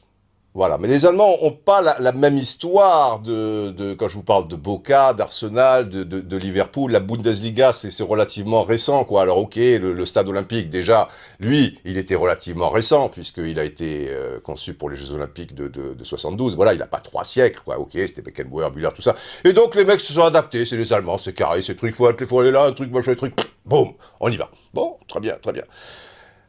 La Juve. On va dire la Juve, mais la Juve, le Stadio Comunale, mais t'es pas fou, toi, là où il y avait Sivori, là où Platini, Maradona, après, est arrivé le Stadio dell'Alpi. Je suis allé là, j'ai dit, je fous plus les pieds, je peux plus foutre les pieds. J'étais dans un stade où il y avait Maradona, Platini, j'ai vu ça, j'ai senti ça, j'ai truc, et qu'est-ce qui circule dans le Stadio dell'Alpi? Alors maintenant, bon, ils ont un beau petit écrin, tout ça et tout, mais bon, la Juve... Ok, ils gagnent le championnat, machin, mais depuis que les 2000 ans sont à la rue, c'est plus facile. Qu'est-ce qu'ils font en Ligue des Champions? Enfin, c'est poussif. Alors, il y a toujours des petites exceptions, si vous voulez, qui confirment la règle. Mais ça va être compliqué pour Lyon, le stade, aux villes, lumière, patati patata, ouais, d'accord, mais les Floridinalo, les dribbles de Serge Chiesa, et les arrêts d'Yves Chauveau, les tacles durs de Jean Baeza, la moustache de Domenech, et puis après tout le reste, évidemment, parce que l'histoire, c'est tellement bien écrite ensuite et tout. Voilà, et je comprends les supporters, quand vous dites supporters parisiens, bon, allez, on va au Stade de France. Peut-être pour quelques matchs de Ligue des Champions, exceptionnellement, comme l'Ajax d'Amsterdam avait 2 stades, son vrai stade, etc. Tiens, voilà, pareil, Arena. Stade Arena, c'est beau, c'est machin, un truc, mais voilà. Et puis ils allaient jouer au stade olympique, les matchs de l'Ajax de Cruyff, à l'époque c'était donc la Coupe d'Europe des clubs champions. Mais c'est ça que peut-être les non-initiés et les gens qui parlent de football un petit peu vulgairement ne saisissent pas. Et parce que c'est impalpable, quoi, je veux dire, une âme, je veux dire. Mais il y a, voilà, le mot aussi, un esprit, voilà. cet esprit qui fait que tu es emporté, tu es envoûté, et cette histoire, et c'est pour ça, 6-12, j'ai peut-être le temps de vous l'expliquer, c'est pour ça aussi que les Ibrahimovic, les Pastore, les Thiago Silva, tout ça, le grand handicap du PSG, c'est qu'ils n'ont pas entretenu l'histoire, les nouveaux dirigeants. Je parle, bon, en plus c'est une petite histoire, puisque c'est un club, je veux dire, qui est né en 70, enfin dans ces eaux-là, voilà, c'était pas il y a un siècle, mais qui a quand même une belle histoire. Les François Mpelé, les dribbles de Mustapha Daleb, les acteurs du pied de Safet Suzic et tout le tralala, c'est pas rien. Et là, je trouve que les dirigeants parisiens ont fait une erreur, parce que pourquoi il avait le mal de l'Italie, Pastore, pourquoi Ibra, pourquoi machin, tu es quand même à Paris, oui, mais, à tout à l'heure j'ai dit Auville-Lumière, mais Auville-Lumière c'est Paris aussi, mais le stade des Lumières, mais enfin les frères Lumière c'était Lyon, bon donc, passons. Mais, quand tu es en Italie, même si tu es à Palerme, tu vois, Palerme c'est quoi pour Pastore et tout, mais tous les jours, on va te parler de football. Tu vas aller à la boulangerie, tu vas machin. Hey, Chievo, qui viene, domani, attention, machin, truc. Tu es, voilà, parce que tu as que les 2 heures d'entraînement. Qu'est-ce qui se passe après? Tu fais la sieste, tu vas faire le beau, tu vas bézouiller, tu sors ta Porsche Carrera, machin. Mais enfin bon, si on te parle jamais de foot, tu t'évades. Là, tu t'évades pas. Ah non, c'est là. Mais il y a l'histoire, même si c'est Palerme, machin, il y a l'histoire de la Serie A, les trucs, tout est là. Et le footballeur, pour se sublimer, a besoin de ça. Ibrahimovic, il arrive, il te dit, Paris Saint-Germain, vous me connaissez, moi je vous connais, vous me connaissez pas, enfin, genre il connaît pas le PSG ou un truc comme ça. Mais il faut lui mettre un poster de Dominique Battenet qui brandit la coupe dans la tronche. Mais c'est-à-dire que dans les vestiaires du PSG, tu dois avoir un grand écran avec toutes, il y a des images magnifiques, tous les buts, les trucs, Louis contre Waterskide, etc., etc. Et tu mets ça avec une musique rock, si tu veux, enfin, ou même sans musique, parce que les mecs se concentrent. Mais tu vas voir à un moment, Maxwell, putain, il était fort ce Suzic, putain, le mec qui fait les intérieurs du pied comme ça, au truc et tout. Putain, l'autre là, avec ses cannes de serin là, les trucs, mais c'est pas le même qui est marqué contre Coupe du Monde 80. Voilà, tu es de passage, tu comprends, tu es du passage. Mais l'esprit, l'âme du Parc des Princes, tout ce qui s'est passé là et tout ça et tout. Alors, je parle pas en plus des équipes nationales, voilà, mais Platini qui marque son but contre les Pays-Bas, oui Michel, etc. et tout, mais aussi l'équipe de France, le mec il va dire, putain. Bon, je suis pas San Siro, mais ici, il y a un esprit, es-tu là? Je dis, ouais, je suis là, et je t'emmerde, Ibra. Bon, tu as compris un peu ce que c'est un peu l'esprit du parc, machin? Et voilà, c'est ça, c'est important. Ils sont même pas foutus de penser à des trucs pareils, machin, voilà. Combien de loges, combien de machins, comme tout le truc. Machin, bon, on les met à 600, truc et tout, multiplié par 4, ça fait, oui, d'accord. Et l'âme du football. C'est pour ça qu'on aime ça. Sinon, qu'est-ce que ça n'a à brère d'être là, dans le froid, dans le truc, de voir des matchs. Non. Voilà. Donc ne quittez pas le Parc des Princes. Ne quittez pas le Vélodrome. Tu vas pas mettre le truc à la... Voilà. Donc, il faut, à la limite, rebâtir. Après, bon, peut-être si tu veux grandir, c'est le sens de la vie, le sens de l'économie, le sens du truc. Moi, je suis vieux con pour ça. Je suis vieux con parce que esprit es-tu là, quoi. Toc. C'est mon truc. Quand j'entre dans un stade, voilà. Pour terminer, Maracana. Tu le crois, ça? Maracana. Le stade ultime, Maracana. 200 000 personnes. Les mecs le réduisent à 80 000. Là, tu es arrivé avec une hache, quoi. Je veux dire, 200 000 à 80 000. Fais-le passer à 140 000, si tu veux, tu vois, le truc, machin. Tu arrives avec une vache, le mec, il dit, oh, pouf, 80 000. Bon, avant Maracana, parce que c'est le football, c'est le sport du peuple, quoi, je veux dire, au Brésil, ça a une signification, là aussi, c'est un esprit, il y a une âme, il y a machin, un truc, tu te rends compte à Maracana, ce qu'il y a eu, les Garincha, les Pelés, les machins, les trucs et tout. Le mec, il arrive. Pouf, tu prends l'architecte, machin, est-ce qu'il connaît, est-ce qu'il sent le truc, machin. Il t'a mis tous les sièges, bleu ciel et jaune. Tu le crois, ça? Tu as l'impression que c'est un stade en Ukraine. Tu arrives, hop, t'es à Kiev. Ah, putain, mais merde. Il fait chaud quand même à Kiev l'hiver. Bon, d'accord, ok, je suis à Kiev, bon, très bien. Avant, il y avait une fosse autour du Maracana. Une fosse, vous voyez, qui ceinturait donc la pelouse. Et là, il y avait 20 000 mecs dans cette fosse, qui étaient donc à hauteur du gazon. Donc tu vois, les dribbles de Garrincha, quand tu étais du bon côté, j'ai entendu dire que boum, boum, boum, boum, boum. Et comme il disait 20 fois la feinte, tu avais le temps de la voir. Boum, boum, boum, boum, boum, boum, boum, boum, boum. Oh, Mané, ok. Et là, quand je vous parle du peuple, c'était un prix, évidemment, qui était ridicule. Et ça permettait à des gens qui avaient pas trop de blé et tout, de profiter aussi de toutes ces belles choses, de respirer cette âme, cet esprit, cette odeur de machin, truc. Ils étaient là avec leur transistor, ils voyaient machin. Bon, bah, évidemment, quand c'était là-bas, c'était un petit peu difficile. Mais ça, ils l'ont viré, hein. Non. Hein, c'est comme dans certaines villes et tout, quoi, un mec qui en chie et qui fait un peu la manche, et truc, non, tu le mets à la périphérie, on veut pas le voir, nous, il faut que ça brille, machin, truc. Et voilà, alors si le football c'est devenu ça, donc voilà. Et voilà pourquoi aussi, j'en reviens à ça, un nouveau stade, eh ben, il faut être tolérant. Il faut du temps, il faut écrire une histoire.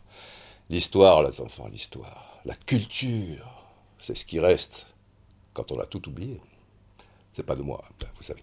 Bref, bon, faut qu'on rit, mais faut surtout pas qu'on pleure. Faut qu'on rit avec ma petite copine Noémie Le Charpentier et son petit chéri Brice Covin, qui a mis en scène, si vous passez le samedi sur Paris, vous allez bien rigoler. Covin, c'est un nom de footballeur, ça. Hein, mais ça, faut connaître. Hein, c'est l'histoire. OGC Nice. Avant qu'arrivent les Camerini, Gava, Kataneski, etc. Bon, c'est un petit clin d'œil pour mes copains d'histoire. T'avais déjà Baratelli. Ah, tu avais peut-être Marchetti dans les buts. Ouais, Marchetti, je sais pas. À droite, Covin. J'ai dit Brice Covin. Je sais pas s'il a un rapport, machin, truc. Chorda à gauche. Dur, hein, c'est un joueur de Bordeaux, Chorda. Claude Quitté, bon de la tête, hein, ancien Sochalien.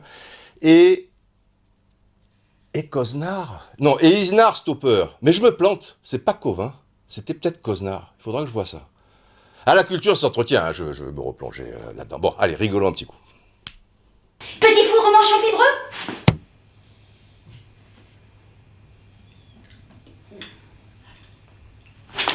Verveine au pH acide.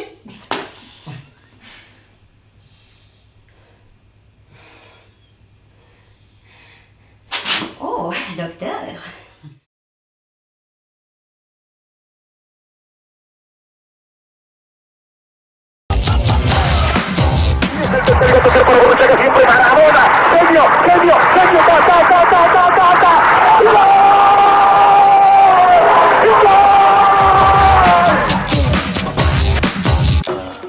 Bonjour tout le monde, il m'étonnerait fort que l'on tienne en 13 minutes, mais on va le tenter.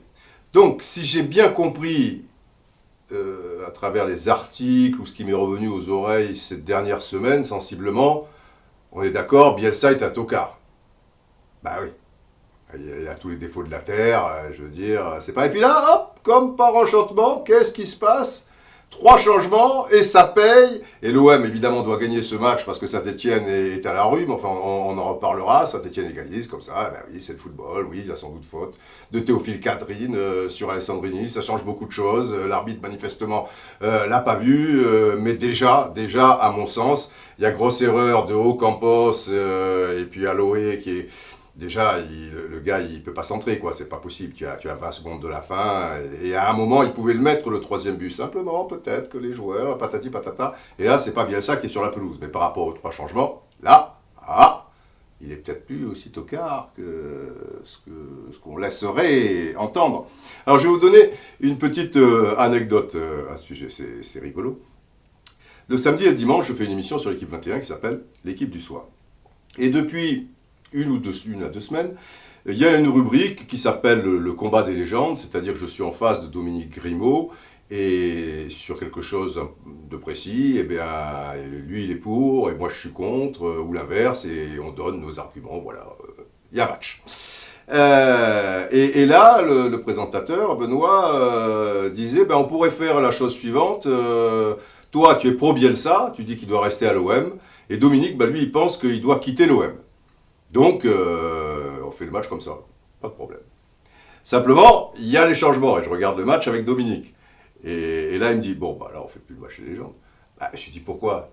tu dis qu'il doit quitter l'OM. Bon, ben là, il a fait un coup et le mec derrière, les deux qui sont rentrés, enfin, il y en a 3 qui sont rentrés, c'est Alessandrini qui donne les 2 passes décisives et Batshuayi qui est rentré et qui marque les 2 buts. Mais si tu penses vraiment qu'il doit quitter l'OM, parce que quelque part, il y a aussi de la baraka derrière ça, il y a un concours de circonstances. Ce qui est fondamental, à mon sens, donc je dis, on peut le faire, le match des légendes, ça va, il y a un truc, hop, et ça tourne. Il dit, ah non, là, ben là, plus maintenant, parce que là, on va crier au génie ou des choses comme ça et tout.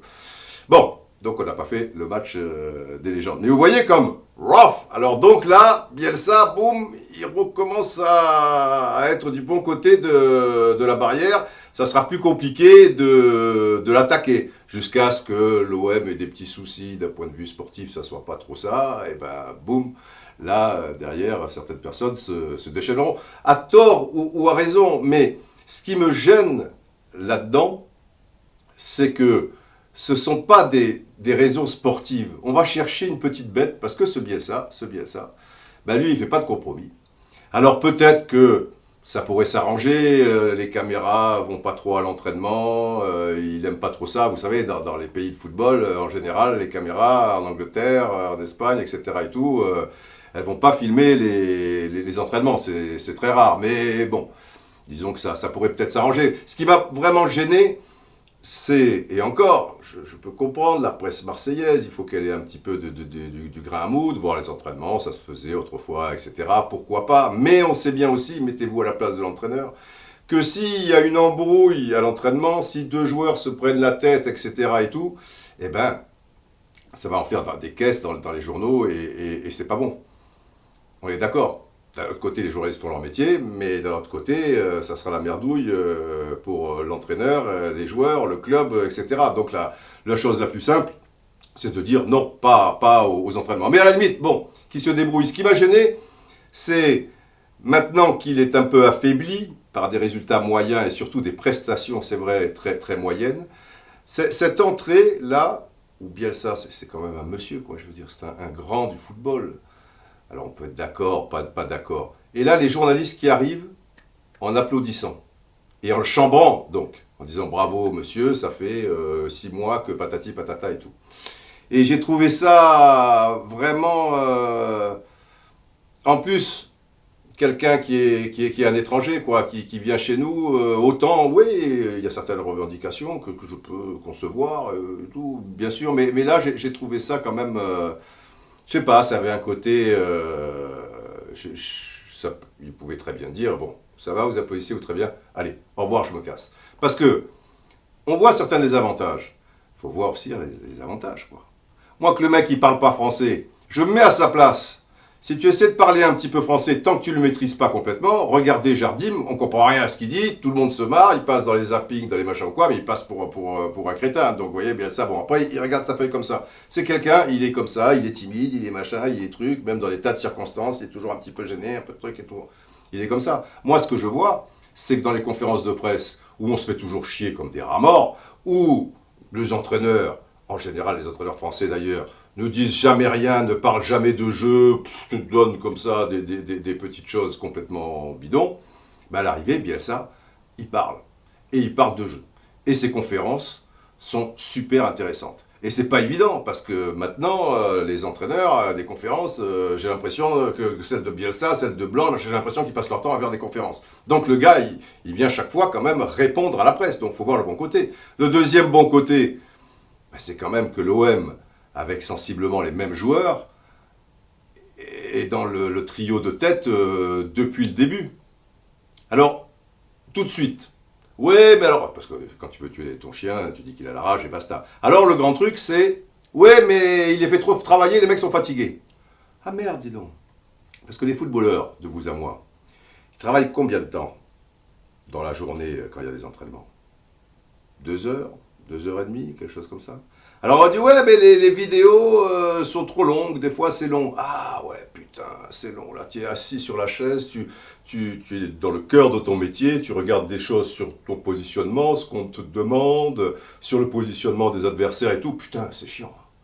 Ah ouais, c'est chiant. Mais tu es passionné de football, tu es joueur professionnel ou à la limite, ce serait des vidéos, vous voyez, sur le produit intérieur brut de la Namibie ou le commerce extérieur du Liban ou le truc. Je me suis dit, putain, les mecs, à un moment, bon, c'est pas leur truc, quoi, c'est pas leur truc.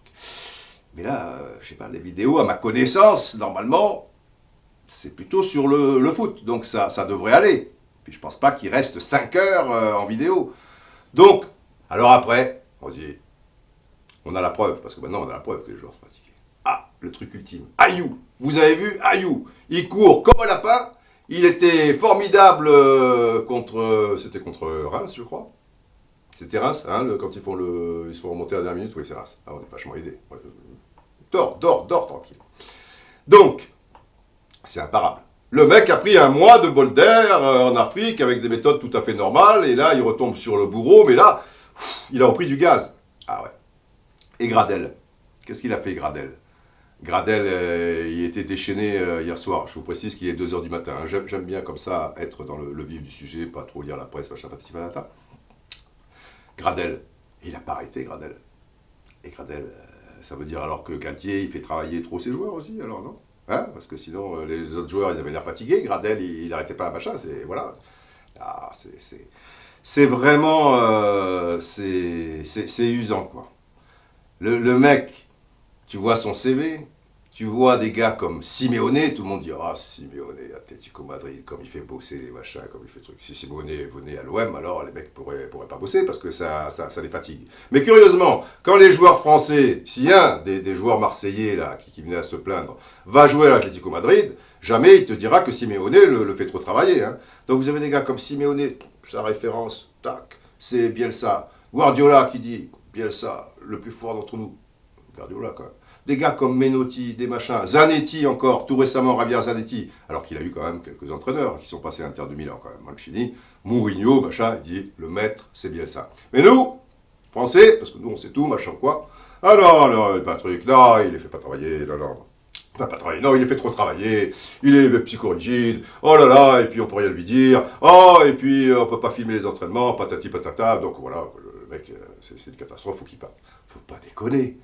Le fond du problème, à mon sens, c'est que on lui a filé les clés, bon j'allais dire d'une 2 chevaux, c'est pas gentil. On va dire les clés d'une R5. On les connaît, les joueurs de l'OM, avec leurs qualités et avec leurs limites aussi. Bon, lui, sur 2-3 mois, peut-être l'effet de surprise, la chance du débutant, et puis des joueurs très concernés, hop, il en a fait une Formule 1 des mers. Et puis là, bon, bah, ça redevient, alors pas, qu'est-ce que j'ai dit, une 2 chevaux, une DS, quoi. Bon, là, ça redevient, c'est vrai que ces derniers mois, et du coup, bon, bah ouais, quand je vois, je vais pas citer le joueur, parce que ça me fait peine, il y a une super action, je me souviens, contre Reims, un décalage qui est fait, il y a un ballon qui arrive sur le joueur, le premier adversaire il est à 10 mètres, hein, il n'a plus qu'à contrôler, boum, il rate son contrôle, mais bon, ça, il peut pas.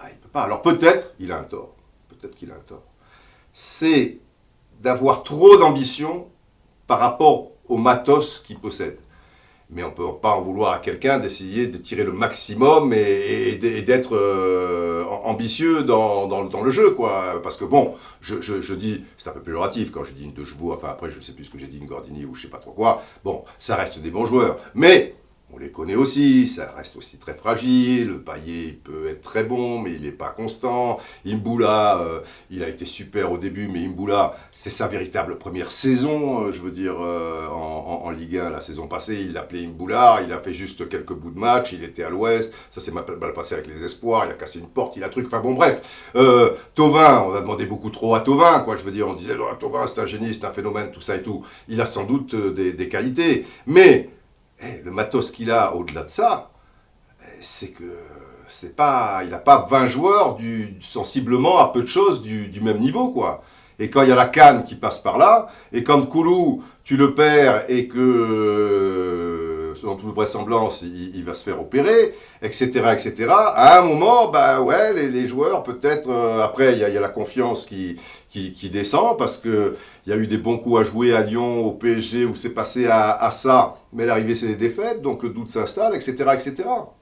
C'est pas des machines non plus, et bien ça peut pas d'un coup de machin ou quoi, voilà. Mais là où on l'attaque, alors qu'on devrait être content, l'OM c'est quand même un club qui est pas très simple, où le sportif, on a vu ces derniers temps quand même. C'est très, très, très complexe. Et là, vous avez un gars, il les fait bosser. Personne vient sur son champ d'action, machin et truc. Et là, peut-être, en fin de saison, il pourra peut-être avoir certains joueurs qui demandent. Après, il comprend, il n'est pas idiot. Je veux dire, l'OM a pas des milliards comme ça qui peut machin. Ben, il s'adaptera. Si ça lui plaît pas, ben, il partira, puisque il est en fin de contrat, comme il l'a signalé en conférence, et comme ça a été conclu comme ça. Mais moi, personnellement, pour toutes les raisons que je viens de vous expliquer, je dis, putain, bonne mère, pourvu que l'OM le garde. Ah, ça ne vous plaît pas, vous voulez Galtier, comme vous vouliez Comboiré au PSG, prenez Galtier, il n'y a pas de problème, prenez Galtier. C'est pas méchant pour Galtier, comme je l'avais expliqué en son temps, c'était pas méchant pour Comboiré. Ce que fait Galtier à Saint-Etienne, c'est très bien depuis plusieurs saisons.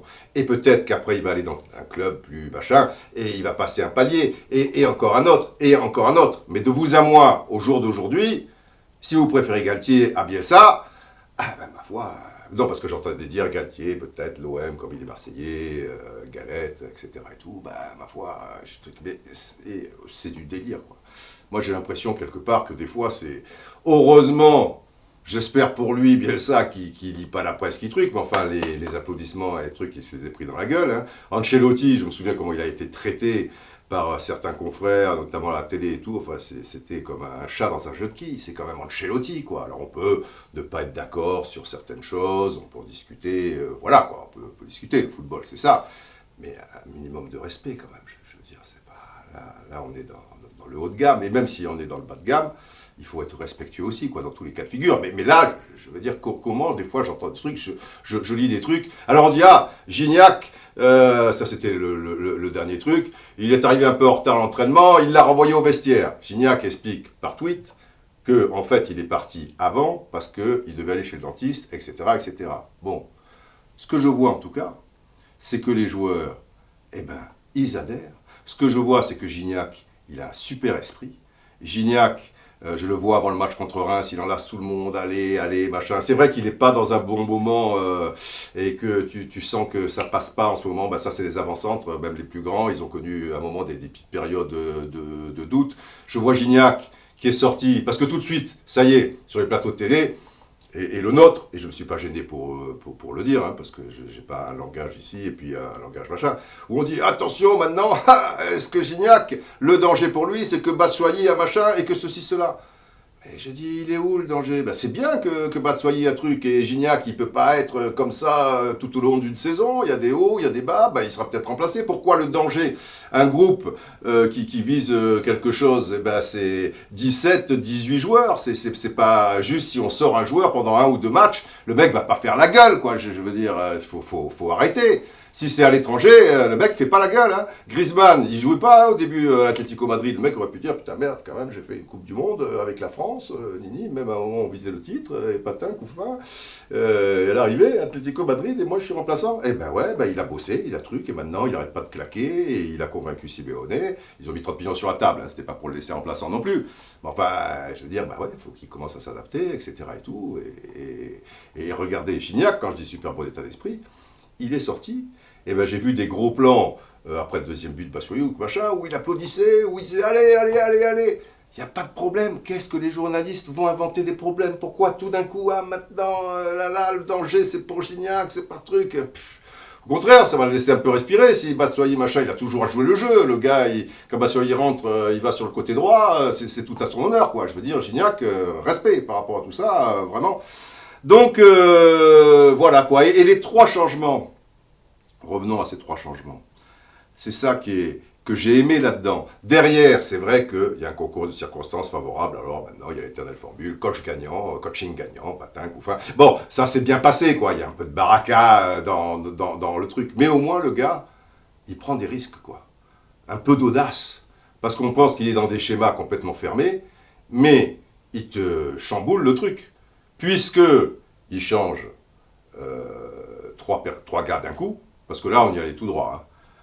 L'OM de ces 2 derniers mois, en plus, tu te prends le pénalty de Gradel. Si tu ne fais pas quelque chose, tu t'attends pas à la 87e minute ou la 75e minute ou l'éternel machin, comme les 3/4 des entraîneurs français, surtout, faut pas ceci, faut pas cela, faut pas machin, etc.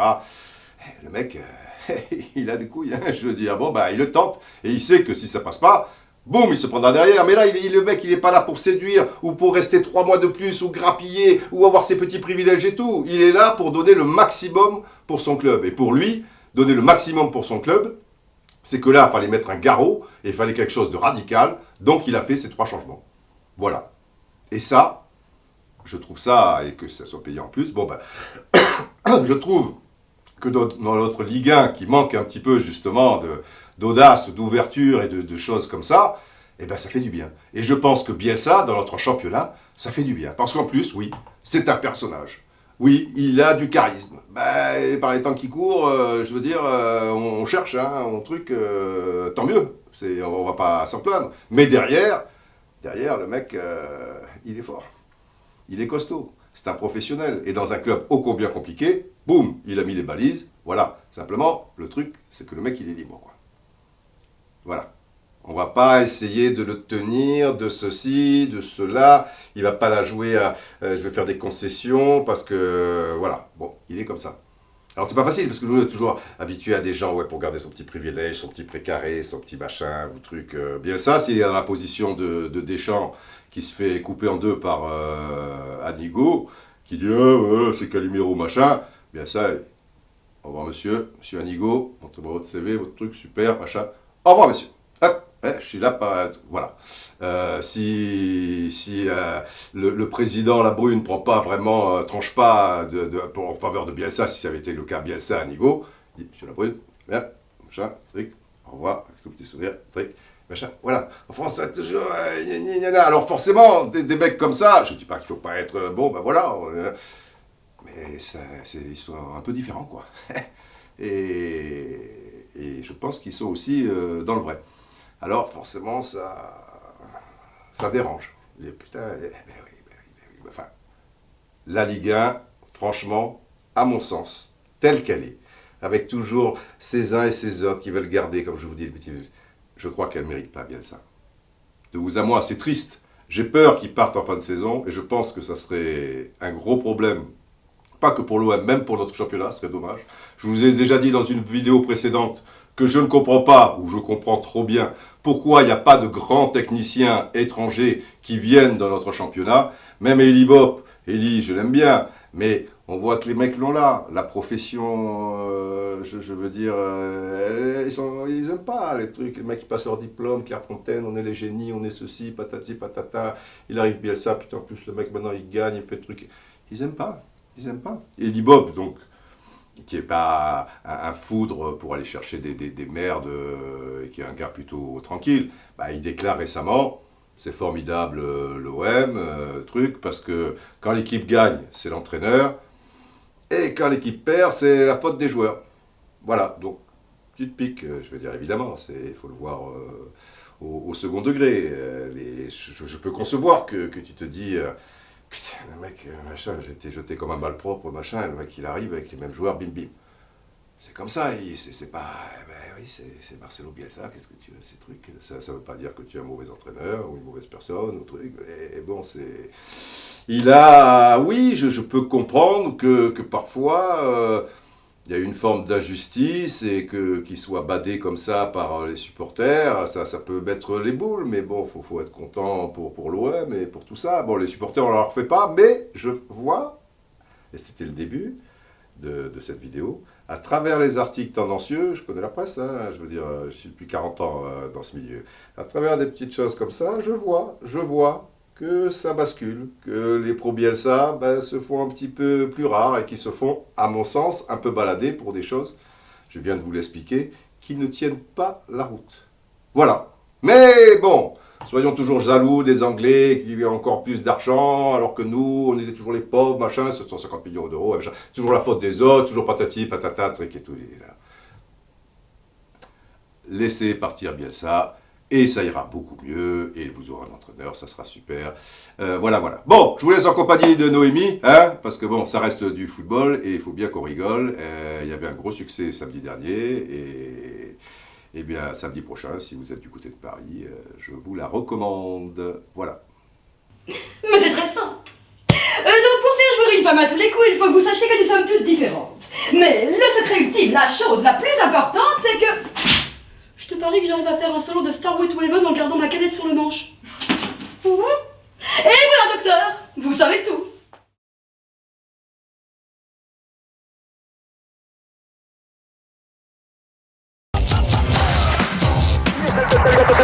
Siempre Maradona, genio, genio, genio.